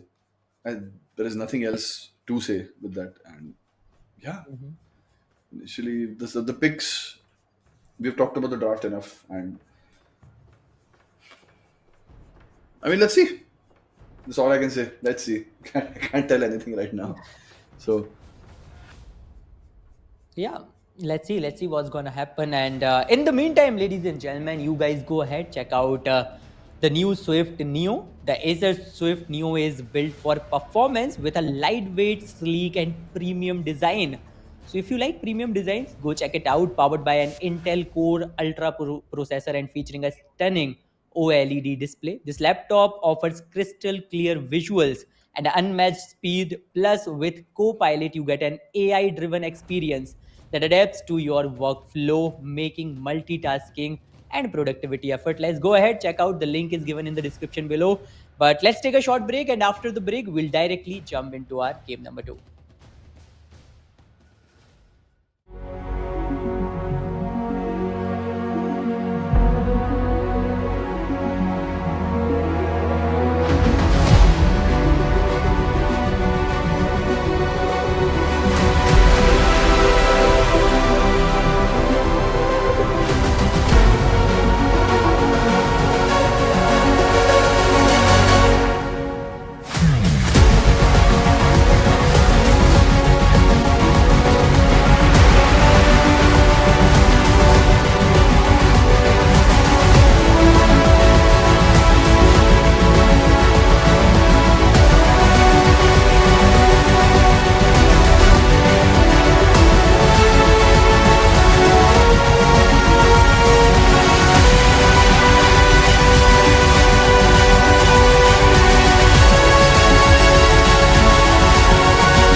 Hello, everybody. We are back from the break.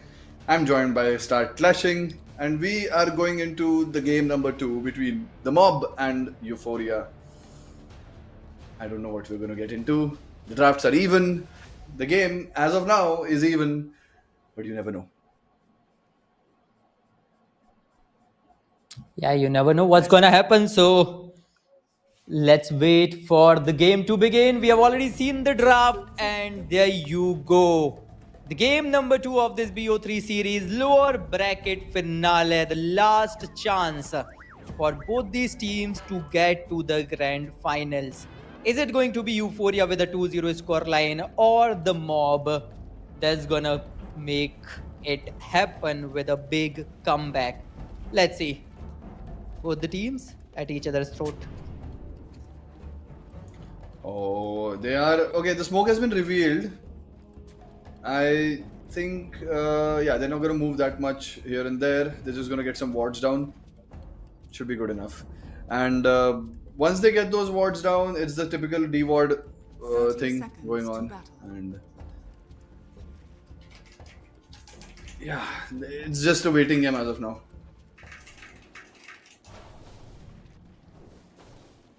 And okay, he's been melding there. He's waiting. He has double meld.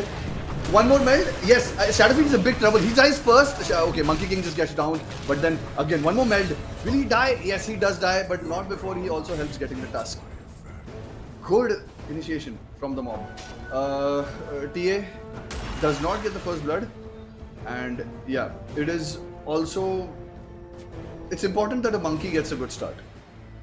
That's your mid laner. Your mid laner has a good start. No, your mid laner. Okay, they are running a mid Shadow Fiend. Okay, it is a magical Shadow Fiend. It is a Monkey King safe lane.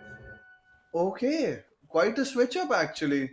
I thought they would double down, but that's a smarter idea. You don't want, again, as I said, all 3 cores dealing the same kind of damage, not the best. Oh, that's a good positioning. Will he get one more meld strike? He does. He gets 2 melds on him. And now he has a lot of minus armor. He has put the starter down quite a lot. And the Mob already. I mean, you know what? This is a good play. Mob, they have taken too much damage through all of this. And now with Silencer, they can just run this guy down, right? They're not going to commit, but this is brilliant. And Monkey laning against anybody, especially a melee hero, is going to be great for Monkey. He does not care. And with Tusk, this is a very, very good lane for them. Indeed, let's see. They have a pretty good kill potential with Tusk, Slardar, Monkey King. They'd love to pick some good kills in this laning phase. Let's see if they'll be able to do that. That's a pretty good start for both the teams, though. A 2-1, the Mob. they tried really hard to even secure a kill on that Monkey King. Couldn't make it happen. Monkey King, Tusk, moving ahead. Oh, this could potentially be a problem for... no, not enough of a problem, I guess. Even top lane. And both carries having a good time. They have such a strong lane on their side. Off lanes, they're going to have to struggle a bit. Not that much. Slardar quite a lot, actually. Slardar is not going to have a great time laning versus this lane. But yeah, he takes what he can get. Needs those extra early levels. When he gets level 6, he can start pressuring some other lanes, even pressuring TA a bit. It's a good place to be. Okay, Snapfire needs to be careful. A lot of damage. Will he die? I think he dies to this. Yeah, he just dies. The blood grenade just ticking him off finally. And maybe Silencer, he trades his death. But Slardar, he is just gonna barely make it away. He does not get killed by the TA, but yeah. Shadow Fiend is also doing good. Oh yeah, he's gonna do very well in that lane. He's gonna do very well in that lane. That's a lane that is clearly favoring Shadow Fiend. Void Spirit doesn't do well against magic damage. He has a physical damage barrier on his third skill, but yeah, he's not going to do much against a magical Shadow Fiend. And Shadow Fiend is going to have a very good time in the lane. He's going to farm stacks, and it is up to him. I mean, Euphoria hugely depends on the Shadow Fiend to turn the tide of the game, kind of start making plays here and there, and yeah, a lot of it.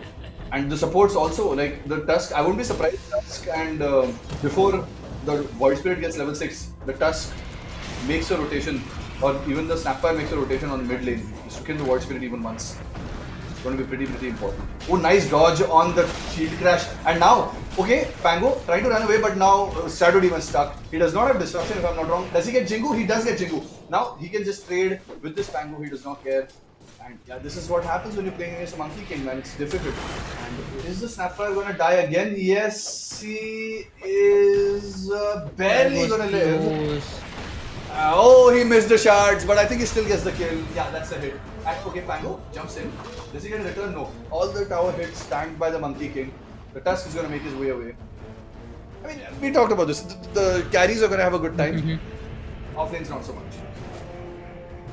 Yeah, they are having a good time. Tusk, Monkey King, they're all having a pretty good time. Pangolier.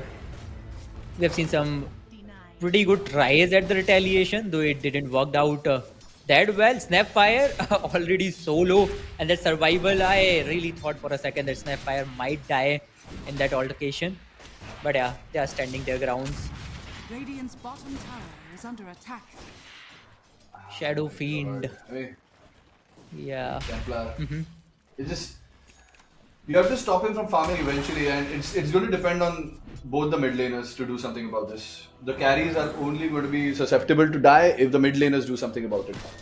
And soon enough, someone is going to have to make a rotation. It depends on whoever gets. I mean, level 6 on Shadow Fiend isn't that important. Level 6 on Void Spirit is extremely important. And before that, he's not going anywhere.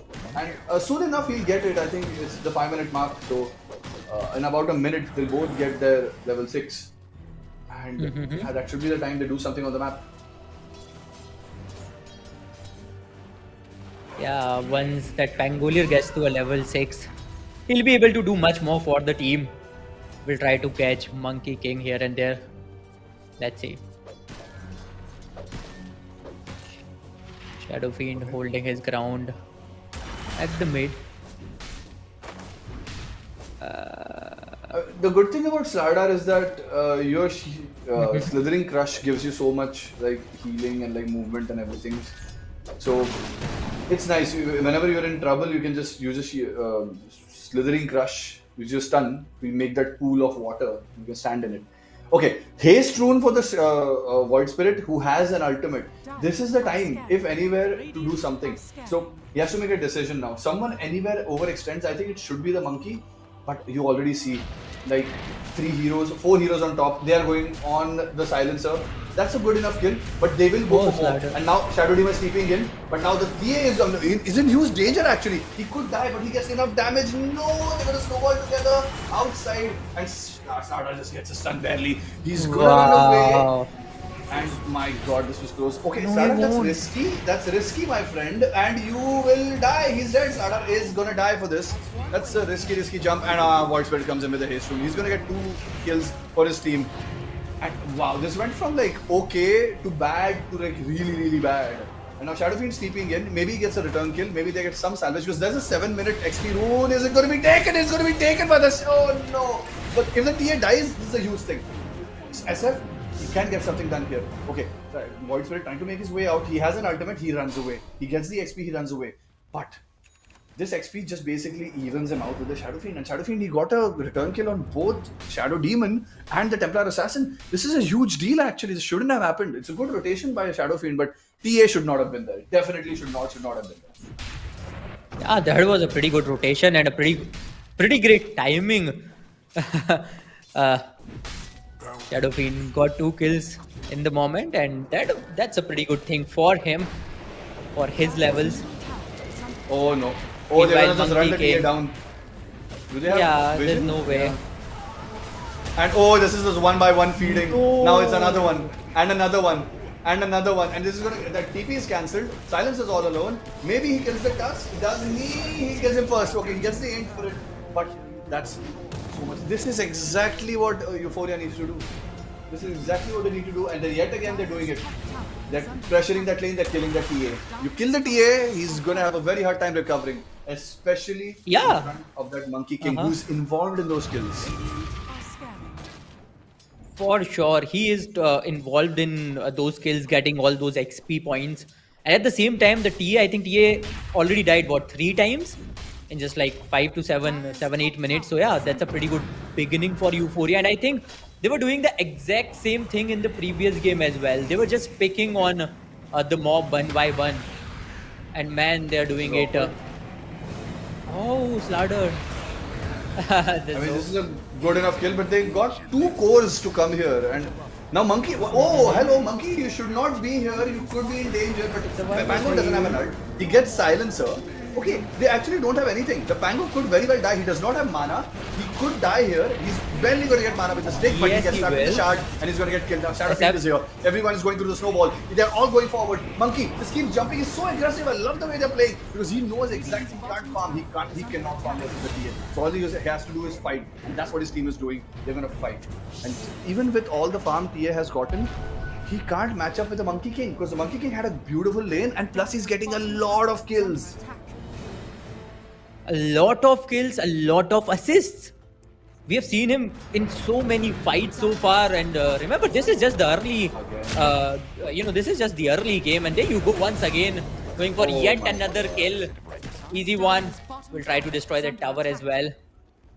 But man, that's a great beginning for Euphoria. Okay, that's a big kill on Shadow Fiend actually. Yeah. But does he get his ult?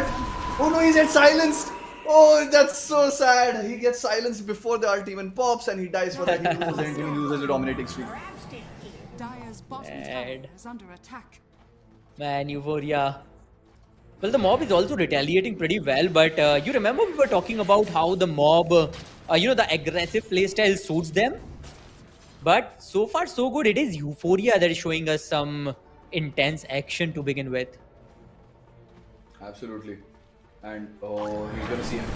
Ah, that's a jump, and that's another kill. I mean, that support duo. I have to say, Euphoria supports are like MVPs every game they play. No matter win or lose, they really play so well. And that's an okay kill. That's complete. Three cores needed to TP for a snapfire kill. That's massive. And now Monkey gets something done here. There's one stun. That's a second. Do they burst him down? No, they barely don't. And okay, this could be very bad. This was a risky play. And yeah, Monkey's gonna pay with his life. Maybe no. He's just healing. He heals and he kills the TA in return. And now Slardar is here. Everybody's here. And this is the team reinforcement is insane. They're trying to fight Monkey in his ultimate, and he got the Jingo off. There's no way you do anything. And now he's got him again. There's no ultimate on the Void Spirit. He will not be able to run away, and he's gonna die too. It's a team fight. Oh, does he run? Does he barely make it? He has ult in some time, but no. You gotta be kidding me. What was that? That Monkey King. He's gonna deny himself to the neutrals? Oh, this is so sad. Oh my god, he denies himself. Oh god. This is a recap. Clashing. This is a recap of the last game. Everything what seemed to be had to go Recap, wrong. but Mob is better. going wrong. Yeah. Recap, but better, right? Because it's much intense. It's much better. And bro, that Monkey King, I really thought he died. He should have died a long time back there. But then again, the heal and the recovery. Oh no, Pango. You cannot roam around like this at such a crucial moment. But yeah, with this Euphoria, they are completely controlling the game. Radiant's bottom tower is under attack. See, this is and TA. What he needs to do is just chill and farm. You cannot outfight the monkey. The same way the monkey understands that he can't outfarm the TA, so he has to fight. TA needs to farm. He needs to do his job. And if he just keeps joining these fights and dying, now he's gonna die again. Okay, this time Silencer is gonna die first. But will TA die? Oh no, they're diving. Are they seriously diving this? Yes, they're he going will. to tier 3 at 13 minutes? Oh my god, this is insane. You gotta be kidding me. Oh my god, this is insane. And they're still pushing. Are you They don't care. Just go. Oh no, he barely gets a roll off. And now Monkey's a bit too far in, but he has enough armor, he just runs away. Oh no, TA dies again. And, oh god, clashing. This game could be over before it even starts. I mean, Yeah. TA cannot recover from this, especially from like this. Are you for real? They are stealing all your farm. They are at tier And now the 3 silence at goes out, but 13. okay. Void Spirit. Oh, there's assist. Oh. He has snowball right in time. And now this time, okay, he Good die to the silencer. This is 3 heroes here. Finally, the monkey dies. 9x hero streak going some way. But again, that needed 4-man rotation. And he's still got a Void Spirit Radiant's return kill. bottom tower is under Now, SF has a attack. DD Wow. rune. He's walking. He's walking to you. Slada's farming. He doesn't care. He'll get a blink. He's going to be farming. He's chilling. He knows his team's got this. And now, okay, that's an initiation. And that's a second. They don't even need to do anything. He barely needed to pop that DD. And they'll get a tower for this. He's popped the DD. He's going to right click the tower down. And now Slada's found a TA. He's picked everybody. Guys, there's a TA here. He's gotten the blink. He's blinked out. But they're going to just take the tower. He is going to retreat. He can't stay there anymore. Oh, Dire's bottom God, tower no, is this under is not good at all. I can't tell you how bad Not this at is all. clashing. Dire's bottom tower Uh-huh. is under attack. Like, oh my Man, God, that this is is, just horrible. you know, all that time they took to decide that final pick and came up with Monkey King. It was all worth it. Man, what? It was Absolutely. a 9K. What? A 9K streak, right? Insane. Against the mob. I mean, look at this. Oh, he jumps in. A bit of a miss there, but I think they catch someone on the back line. Is the TA caught? SF pops the ulti. Shadow Demon is running. He's going to definitely die. Monkey's made his way. Okay, that's one. Monkey has ult. Monkey still has ult. He's going to go to the back line. Pop his ult. Beautiful ultimate from Monkey King. He's going to catch the TA. The TA is not going to ever be able to run from this because the Tusk is here. No snowball, but it's not again. There's no running. There's no running, man. You're going to probably kill the monkey, but everyone gets it. Nice. So does the Pango. So does the Seriously. A very messy fight. I mean, Monkey shouldn't have died, but even they knew even if he does die, it doesn't matter. Now, okay, that's a very ambitious jump, but they don't care. I think they're just like, okay, we'll kill you no matter what. Tusk dies, and now even Sada will die for this. Oh, nice. Good juke. But this is gonna happen. That's a risky jump. It was. But this happened They earlier knew also. what they are- Euphoria overextended last time, so Uh-huh. it's fine. But the situation that they are in, jumps like these or deaths like these are not going to make much of a difference. But still, Euphoria. Better be a bit careful because it is the mob. Just look at the last hit difference. Yeah, can you see the SF. net worth? I think now it will be more indicative that we go into the net worth area and the SF is going to be towering. Like SF, Monkey King are going to be like towering in it. And again, Pango is just, he's not having Pango. a game this time. Like he gets his ultimate off. But yeah, he's just going to be like people dying no matter what. And okay, SF dies. This is good. This is good rotations coming out from the mob. They're trying to get something back. That are very hard to kill. They will lose the Pango. They lost 2 for 1. 1 4 3 one of them. But okay, if they lose Void Spirit here, it's going to be hard because Void Spirit has an ultimate. But Monkey's here. That TA should not have stayed. He should have run. And now he's going to die for it. Everything he farms, he throws away. And yeah, soon enough, Dire's this is middle going to be tower GG. is under attack. It just keeps going on. 25 minutes. I think it's GG. If they could keep going with this pace, it's 25-minute GG. No doubt, it is going to be a 25-minute GG. The game that Pango is having is completely opposite of what Monkey King is having. Man, the Pango shows up in any fight. There's nothing he can do. The team is absent. Even if the team is there, there's nothing that you can do at this point of Oh time. no! No, He got cage stunned. they are simply melting them. Look at the damage. this is- Dude, That's how you seriously. play, man. No, this is not how you play. No.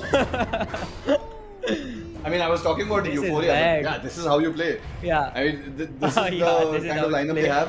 They're not wasting. Like, if you see Monkey's last hits, even if he's not farming, he has so many last hits. He's fighting so much. But oh, he has a shot. He runs away. That is so crucial. And now they're going to die in return. Starter goes in. The stomp is out. Okay, everything. Oh my god. Monkey King with the ultimate. They die again. No. No. The one hero they thought they could go for, and Monkey King had a shard, so he just jumped away. He didn't care with all the things that they invested, and they just don't have the damage right now. Can we see TA's items? We haven't seen TA's items in a long time. I think we're just looking at Shadowfield. Under attack. Nice and easy. And Yeah, he just flicks away. Man, I oh want to see man. TA's items. TA barely. I think TA barely has anything. He has like one blink, probably a. Oh my God! Not again. And yeah, they're just gonna keep going. They're just gonna keep going. The map is theirs. People just keep falling. Dyer's top I just tower want to see is under what attack. TA has made. See, Radiant yeah. Okay. TA. Boom. TA is dead again. And It doesn't This is matter GG. anymore. I think this is Necklace. GG. Yeah, it is GG because the difference is so huge now. Just look at them. They are simply annihilating anyone that is coming their way. The Pango cannot do anything. The TA is completely, I'd say, broke, destroyed. oh, he's dead. Pango's Couldn't dead. do anything. No. Oh no! Yeah, he- No! No! No! No! No! No! No! No! No! He just barely got it. He barely got it, and he's sleeping out. Oh my God! It was so close. I mean, that stun. He didn't drain as much mana as he needed to, but Slada's just going in. He has so much, and the shard just perfectly connects. Yes, you will get a kill. It's like a kill per minute, you know, a kill, 2 kills per minute. Dyer's middle tower is under attack. Which is insane. God. Oh no, not TA, not you, man. You shouldn't be there. You saw your team. Just see me out, bro. At least he Oh, dies. that again. Pango. The Monkey King ult. No one else is dying. The Sada doesn't die. Shadowfiend just jumps inside tier 3s. The diving tier 4s, guys. Oh my God, they kill. Okay. Okay, maybe they get a snapfire. They do. They get a snapfire. Fine, that's something.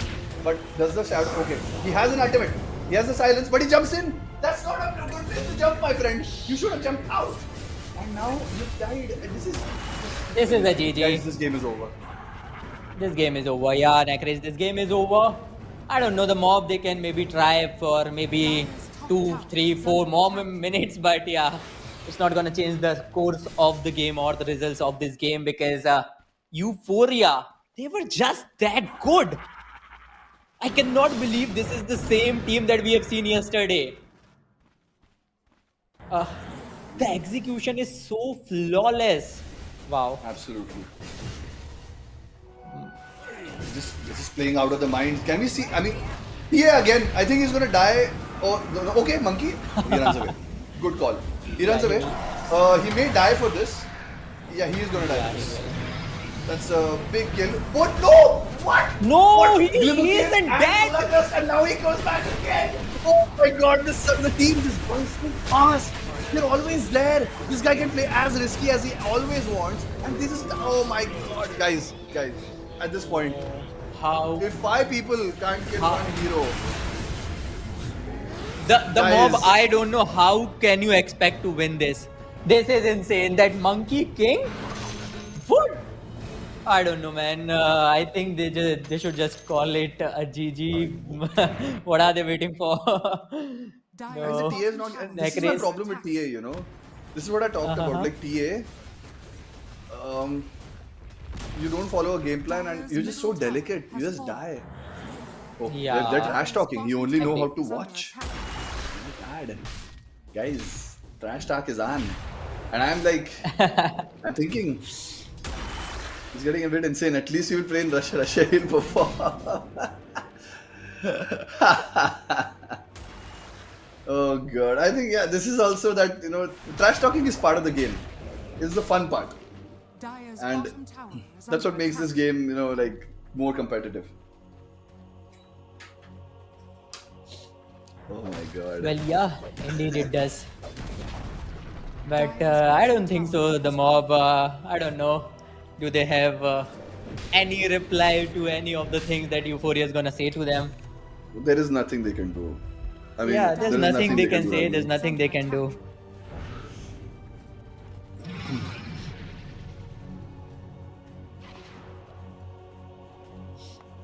And can we see other items, please? I'm watching Shadowfiend for the past 22 minutes, man. Under attack. Can I see some other items? Some other hero, please? I want to see like TA. I just want to see the TA situation. Okay, silence, and that doesn't matter because he just BKBs and kills everybody. Yeah. Guys, call GG. I mean, GGWP. Oh God! Oh my God! This No, game. seriously. 51 kills, half Oh, century, guys. man, this Slardar, this Monkey King, they're running wild now. Oh no. Okay. They don't care. They don't want a Look tower. at the jump. They just want to kill. GG. Finally. They're punishing them. Yeah. Finally, the GG has been called. Ladies and gentlemen, Dire's middle here tower we is have under it. victory. Our second grand finalist of this Acer Predator League India Qualifiers and the second team to make it to the Acer Predator League 2026. This is insane. This is the team. They are the ones going to the LAN finale alongside the last hope, and that is going to be an amazing matchup, amazing rematch, if I must say, because we have seen the last hope defeating Euphoria yesterday. I am so excited for this neck race. I don't know what will happen when this team, and if Euphoria decides to play like this against the last hope, man, that's going to be complete chaos all around the stadium. Remember, that's going to be a LAN, guys. Oh my God, what was this Wow. game, man? Oh my God. And I mean, in a That way, was so I expected freaky. it to happen because the way their form was like so good. Their form was like insane. Mhm. And the way what they wanted to do this whole game, they Yeah. executed to the T. And I felt like, maybe if it does happen, if it does work a certain way, I think it happened well. They executed well. Everything Euphoria needed to do. Game one, game two, they played it so good. Congratulations. Very well deserved. And Mob, it's just like their drafts were like somewhere else. They are somewhere else. And I don't understand. Like it's not supposed to be this one sided. And if it becomes this one sided, I don't know where you are. I mean, I know you guys as finalists. This was not finalist performance, unfortunately, and this was just not their Mhm. day. We'll see the Yeah, scoreboard soon enough, and I mean, we'll see what the hell happened in that game. Really, no doubt. I would love to see that. I really want to see how many kills that Monkey King got, because since the beginning till the end, we have seen that Monkey King, he was on a rampage, just running wild, jumping around the towers, getting all those frags, doing all the multitasking. And when it comes to multitasking, you guys should go ahead and check out our latest Aspire Go, a multitasking beast. Go ahead, multitask like a prodigy with Aspire Go 14 AI PC. Slim, powerful, ready for every idea. It's ideal for multitaskers, makers, and minds in motions. With its AI powered performance, it's the laptop that thinks as fast as you do. So go ahead, check out the links given in the description below. And remember, on every Acer Predator Helios purchase, you'll get a free gaming monitor, and on every Swift series purchase, you'll get a free Acer sling bag, which is amazing if you ask me. And also cashbacks up to 5,000 INR and instant bank discount offers up to 15,000 INR. Once this gets over, I'm gonna go and serve that Acer website. I really want one for myself, and I think there are so many oh man, options. you From should. Beast. Yeah, and these laptops are so mobile. We were just talking, Necraze, how you cannot carry that PC anywhere. So I think Yeah, every gamer should have a laptop, a gaming laptop from Acer. I mean, absolutely. I mean, also take into account like the Nitro Lite 16, right? That's also such a good. It's Oh. a white laptop. It's white. It's clean white, and it's like it has RTX 4050. It has 13 Gen Intel core processors. It has a huge screen which is 165 hertz. It's crazy, and also dual Wow. fan intake. No cooling problems ever. So that's something. And check it out, guys. I mean, this offer is not gonna it's not gonna stay forever. So you should check it out now and just pick it up. You never know when you need to game, man.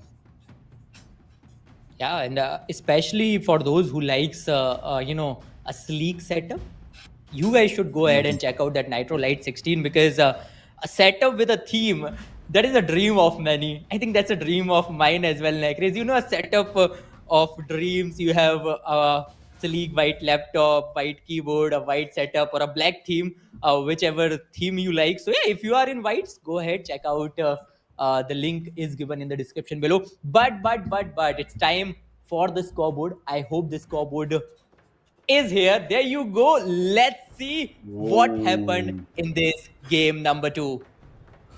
Oh God. 0-12, 3-11, 3-13, 2-13. Yeah, people just fed all over the board. And look at the kills on that Monkey King. He was so active. I love that he made those items, just Diffusion, Echo Saber, Manta, and of course the Corrosion Orb.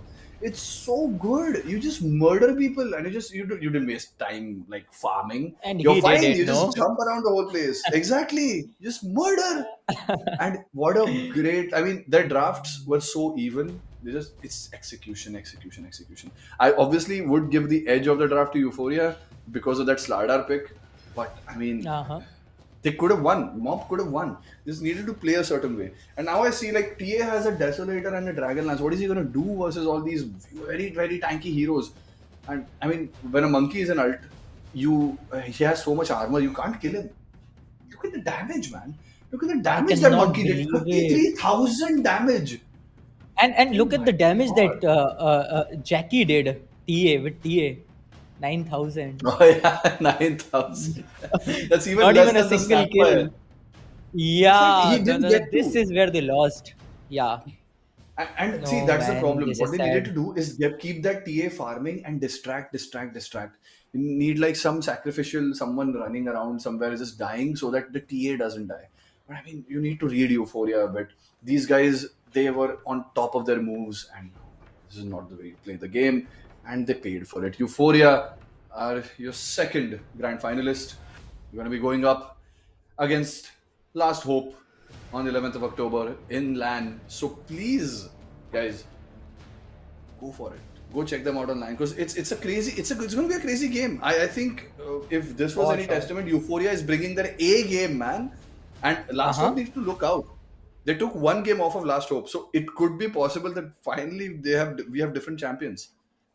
You never know. If Euphoria, in my opinion, if Euphoria can come such a long way from yesterday to today in just 24 hours, just imagine what they can do till the land. This time, it's on 11th October or at Phoenix Mall of Asia. So yeah, save the time, save the dates, save the location, so you guys can visit and enjoy all the live action. But one thing is clear, it's not going to be a one-sided game. Euphoria has made that much very clear, and I really cannot believe what they just did. And remember, Euphoria is the only team so far that made the Last Hope bleed with a 2-1 scoreline. The only team. So maybe they might be the one who becomes the champion of this regional Acer Predator League.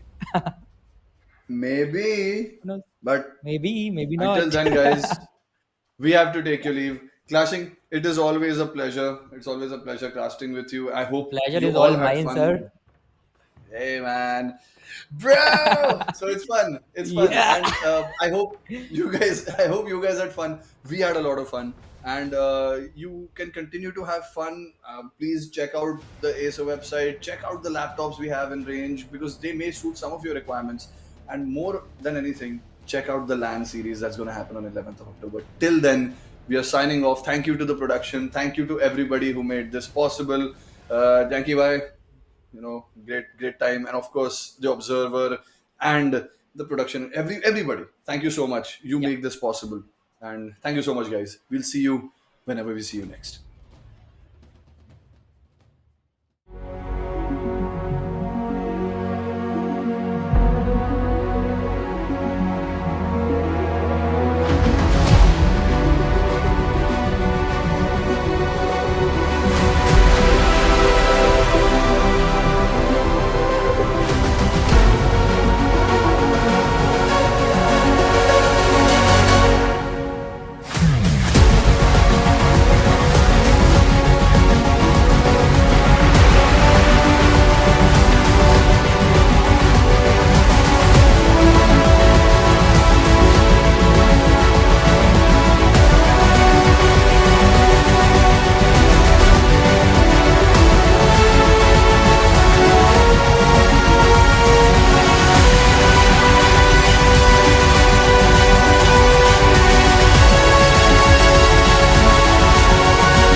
The all-new Acer Aspire Lite with up to 13th Gen Intel Core i7 processor.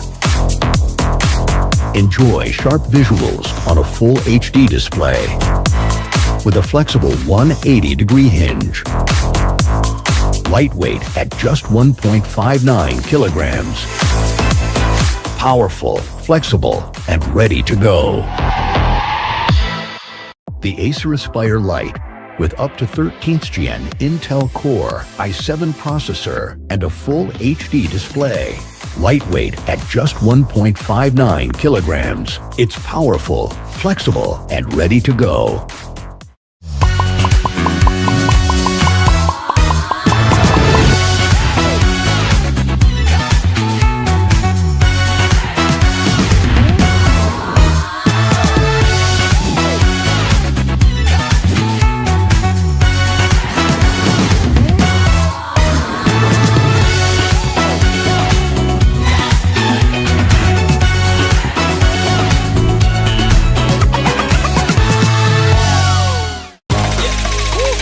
Acer Iconia. Fast street, cool moves, step a pick, we groove, web slit, post quick, friends laughing, we click. Follow me, let's wipe and roll. Follow me with Acer and control. Follow me, let's wipe and roll. Follow me with Acer and control. Follow me, it's the Acer show. Follow me, it's the Acer show. Follow me, it's the Acer show. Follow me wherever we go. Follow me wherever we go.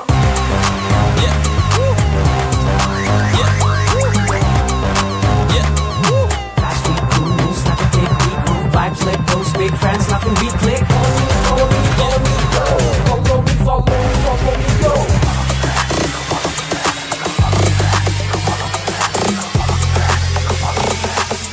Acer Iconia. Follow me. Acer Iconia. Follow me. Acer Iconia.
Sleek, swift, neo, power in hand, watch it go. AI smart, runs the show. Style and speed, you already know. Lightweight game, heavy on mic. Work or play, it's just right. Color that pop, style and glow. Swift neo, oh, that's how we roll. Click, sleek, swift, neo, power in hand, watch it go. AI smart, runs the show. Style and speed, you already know. Swift Neo. You feel me? Lightweight game, heavy on mic. Work or play, it's just right. Color that pop, style and glow. Swift neo, oh. Let it lead, let it grow. Turn it with every tap and glow. Swift neo, that's how we roll. On the edge, vibes up, you feel me? Swift Neo.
The all-new Acer Aspire Lite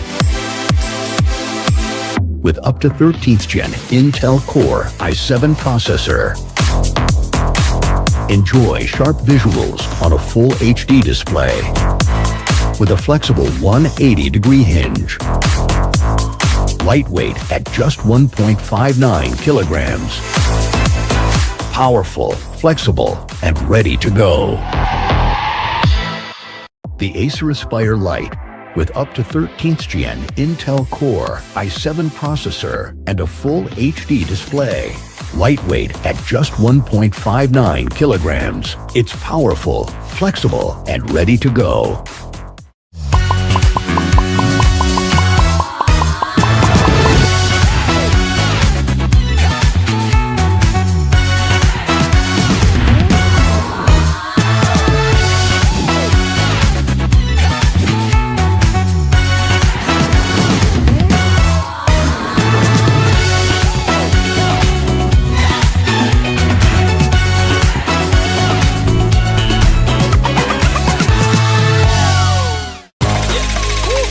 Acer Iconia.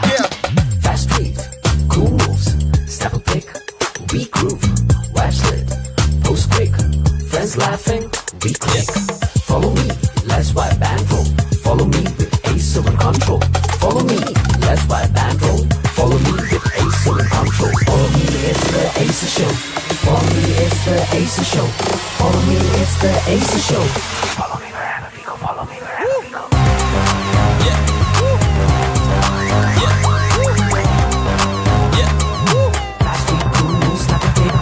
Vibes let those big friends laugh and we click. Follow me, follow me, go. Follow me, follow me, go.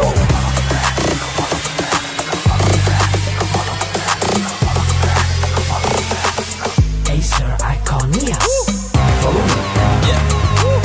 Acer Iconia. Follow me. Acer Iconia.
Sleek, swift, neo, power in hand, watch it go. AI smart, runs the show. Style and speed, you already know.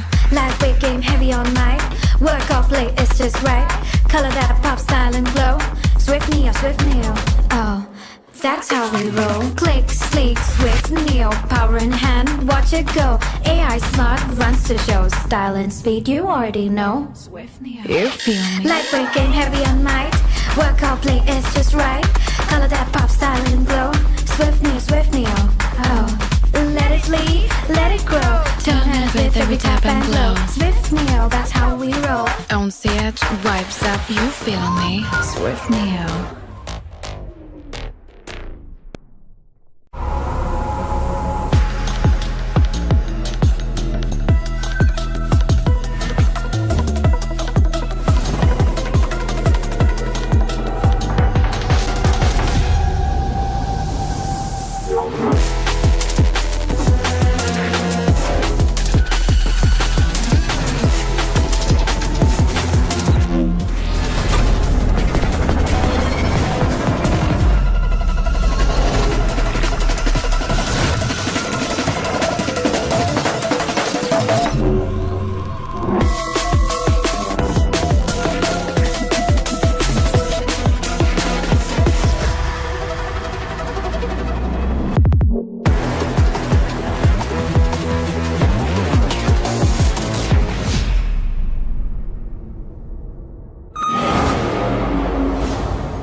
The all-new Acer Aspire Lite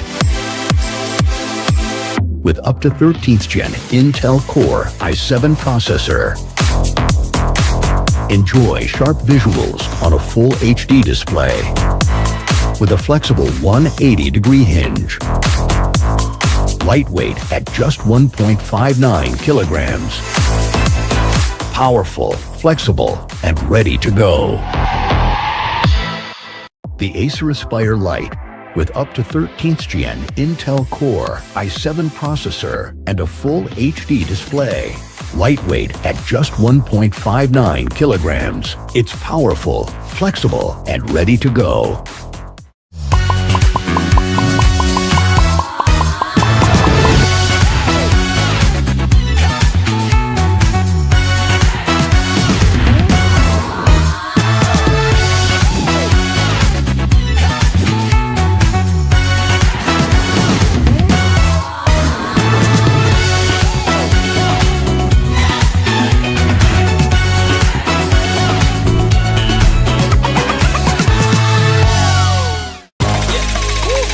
Acer Iconia. Fast tweet, cool moves, step a pick, we groove, web slid, post quick, friends laughing, we click. Follow me, let's wipe bankroll. Follow me with Acer and control. Follow me, let's wipe bankroll. Follow me with Acer and control. Follow me, it's the Acer show. Follow me, it's the Acer show. Follow me, it's the Acer show. Follow me wherever we go. Follow me wherever we go.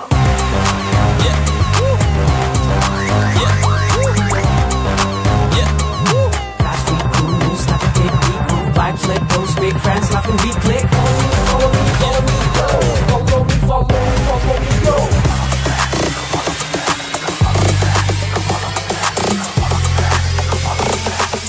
Acer Iconia. Follow me. Acer Iconia. Follow me. Acer Iconia.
Sleek with Neo, power in hand, watch it go. AI smart, runs the show. Style and speed, you already know. Lightweight game, heavy on mic. Work off late, it's just right. Color that pop, style and glow. Swift Neo, oh, that's how we roll. Click, sleek, swift Neo, power in hand, watch it go. AI smart, runs the show. Style and speed, you already know. Swift Neo. You feel me? Lightweight game, heavy on mic. Work off late, it's just right. Color that pop, style and glow. Swift Neo, oh. Let it lead, let it grow. Turn it with every tap and glow. Swift Neo, that's how we roll. Don't see it, vibes up, you feel me? Swift Neo.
The all-new Acer Aspire Lite with up to 13th Gen Intel Core i7 processor. Enjoy sharp visuals on a full HD display with a flexible 180-degree hinge. Lightweight at just 1.59 kilograms. Powerful, flexible, and ready to go. The Acer Aspire Lite with up to 13th Gen Intel Core i7 processor and a full HD display. Lightweight at just 1.59 kilograms. It's powerful, flexible, and ready to go.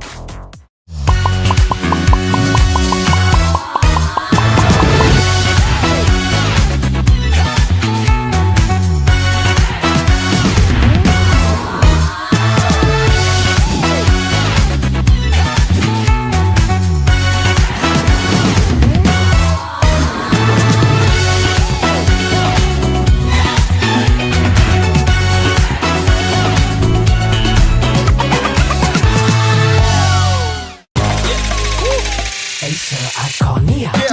Fast street, cool moves, step a pick, we groove, web slid, post quick, friends laughing, we click. Follow me, let's wipe and roll. Follow me with Acer in control. Follow me, let's wipe and roll. Follow me with Acer in control. Follow me, it's the Acer show. Follow me, it's the Acer show. Follow me, it's the Acer show. Follow me wherever we go. Follow me wherever we go.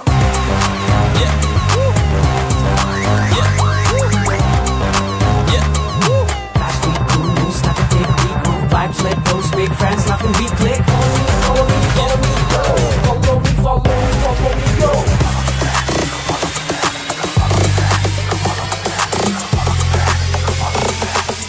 Acer Iconia. Follow me. Acer Iconia. Follow me. Acer Iconia.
Sleek with Neo, power in hand, watch it go. AI smart, runs the show. Style and speed, you already know.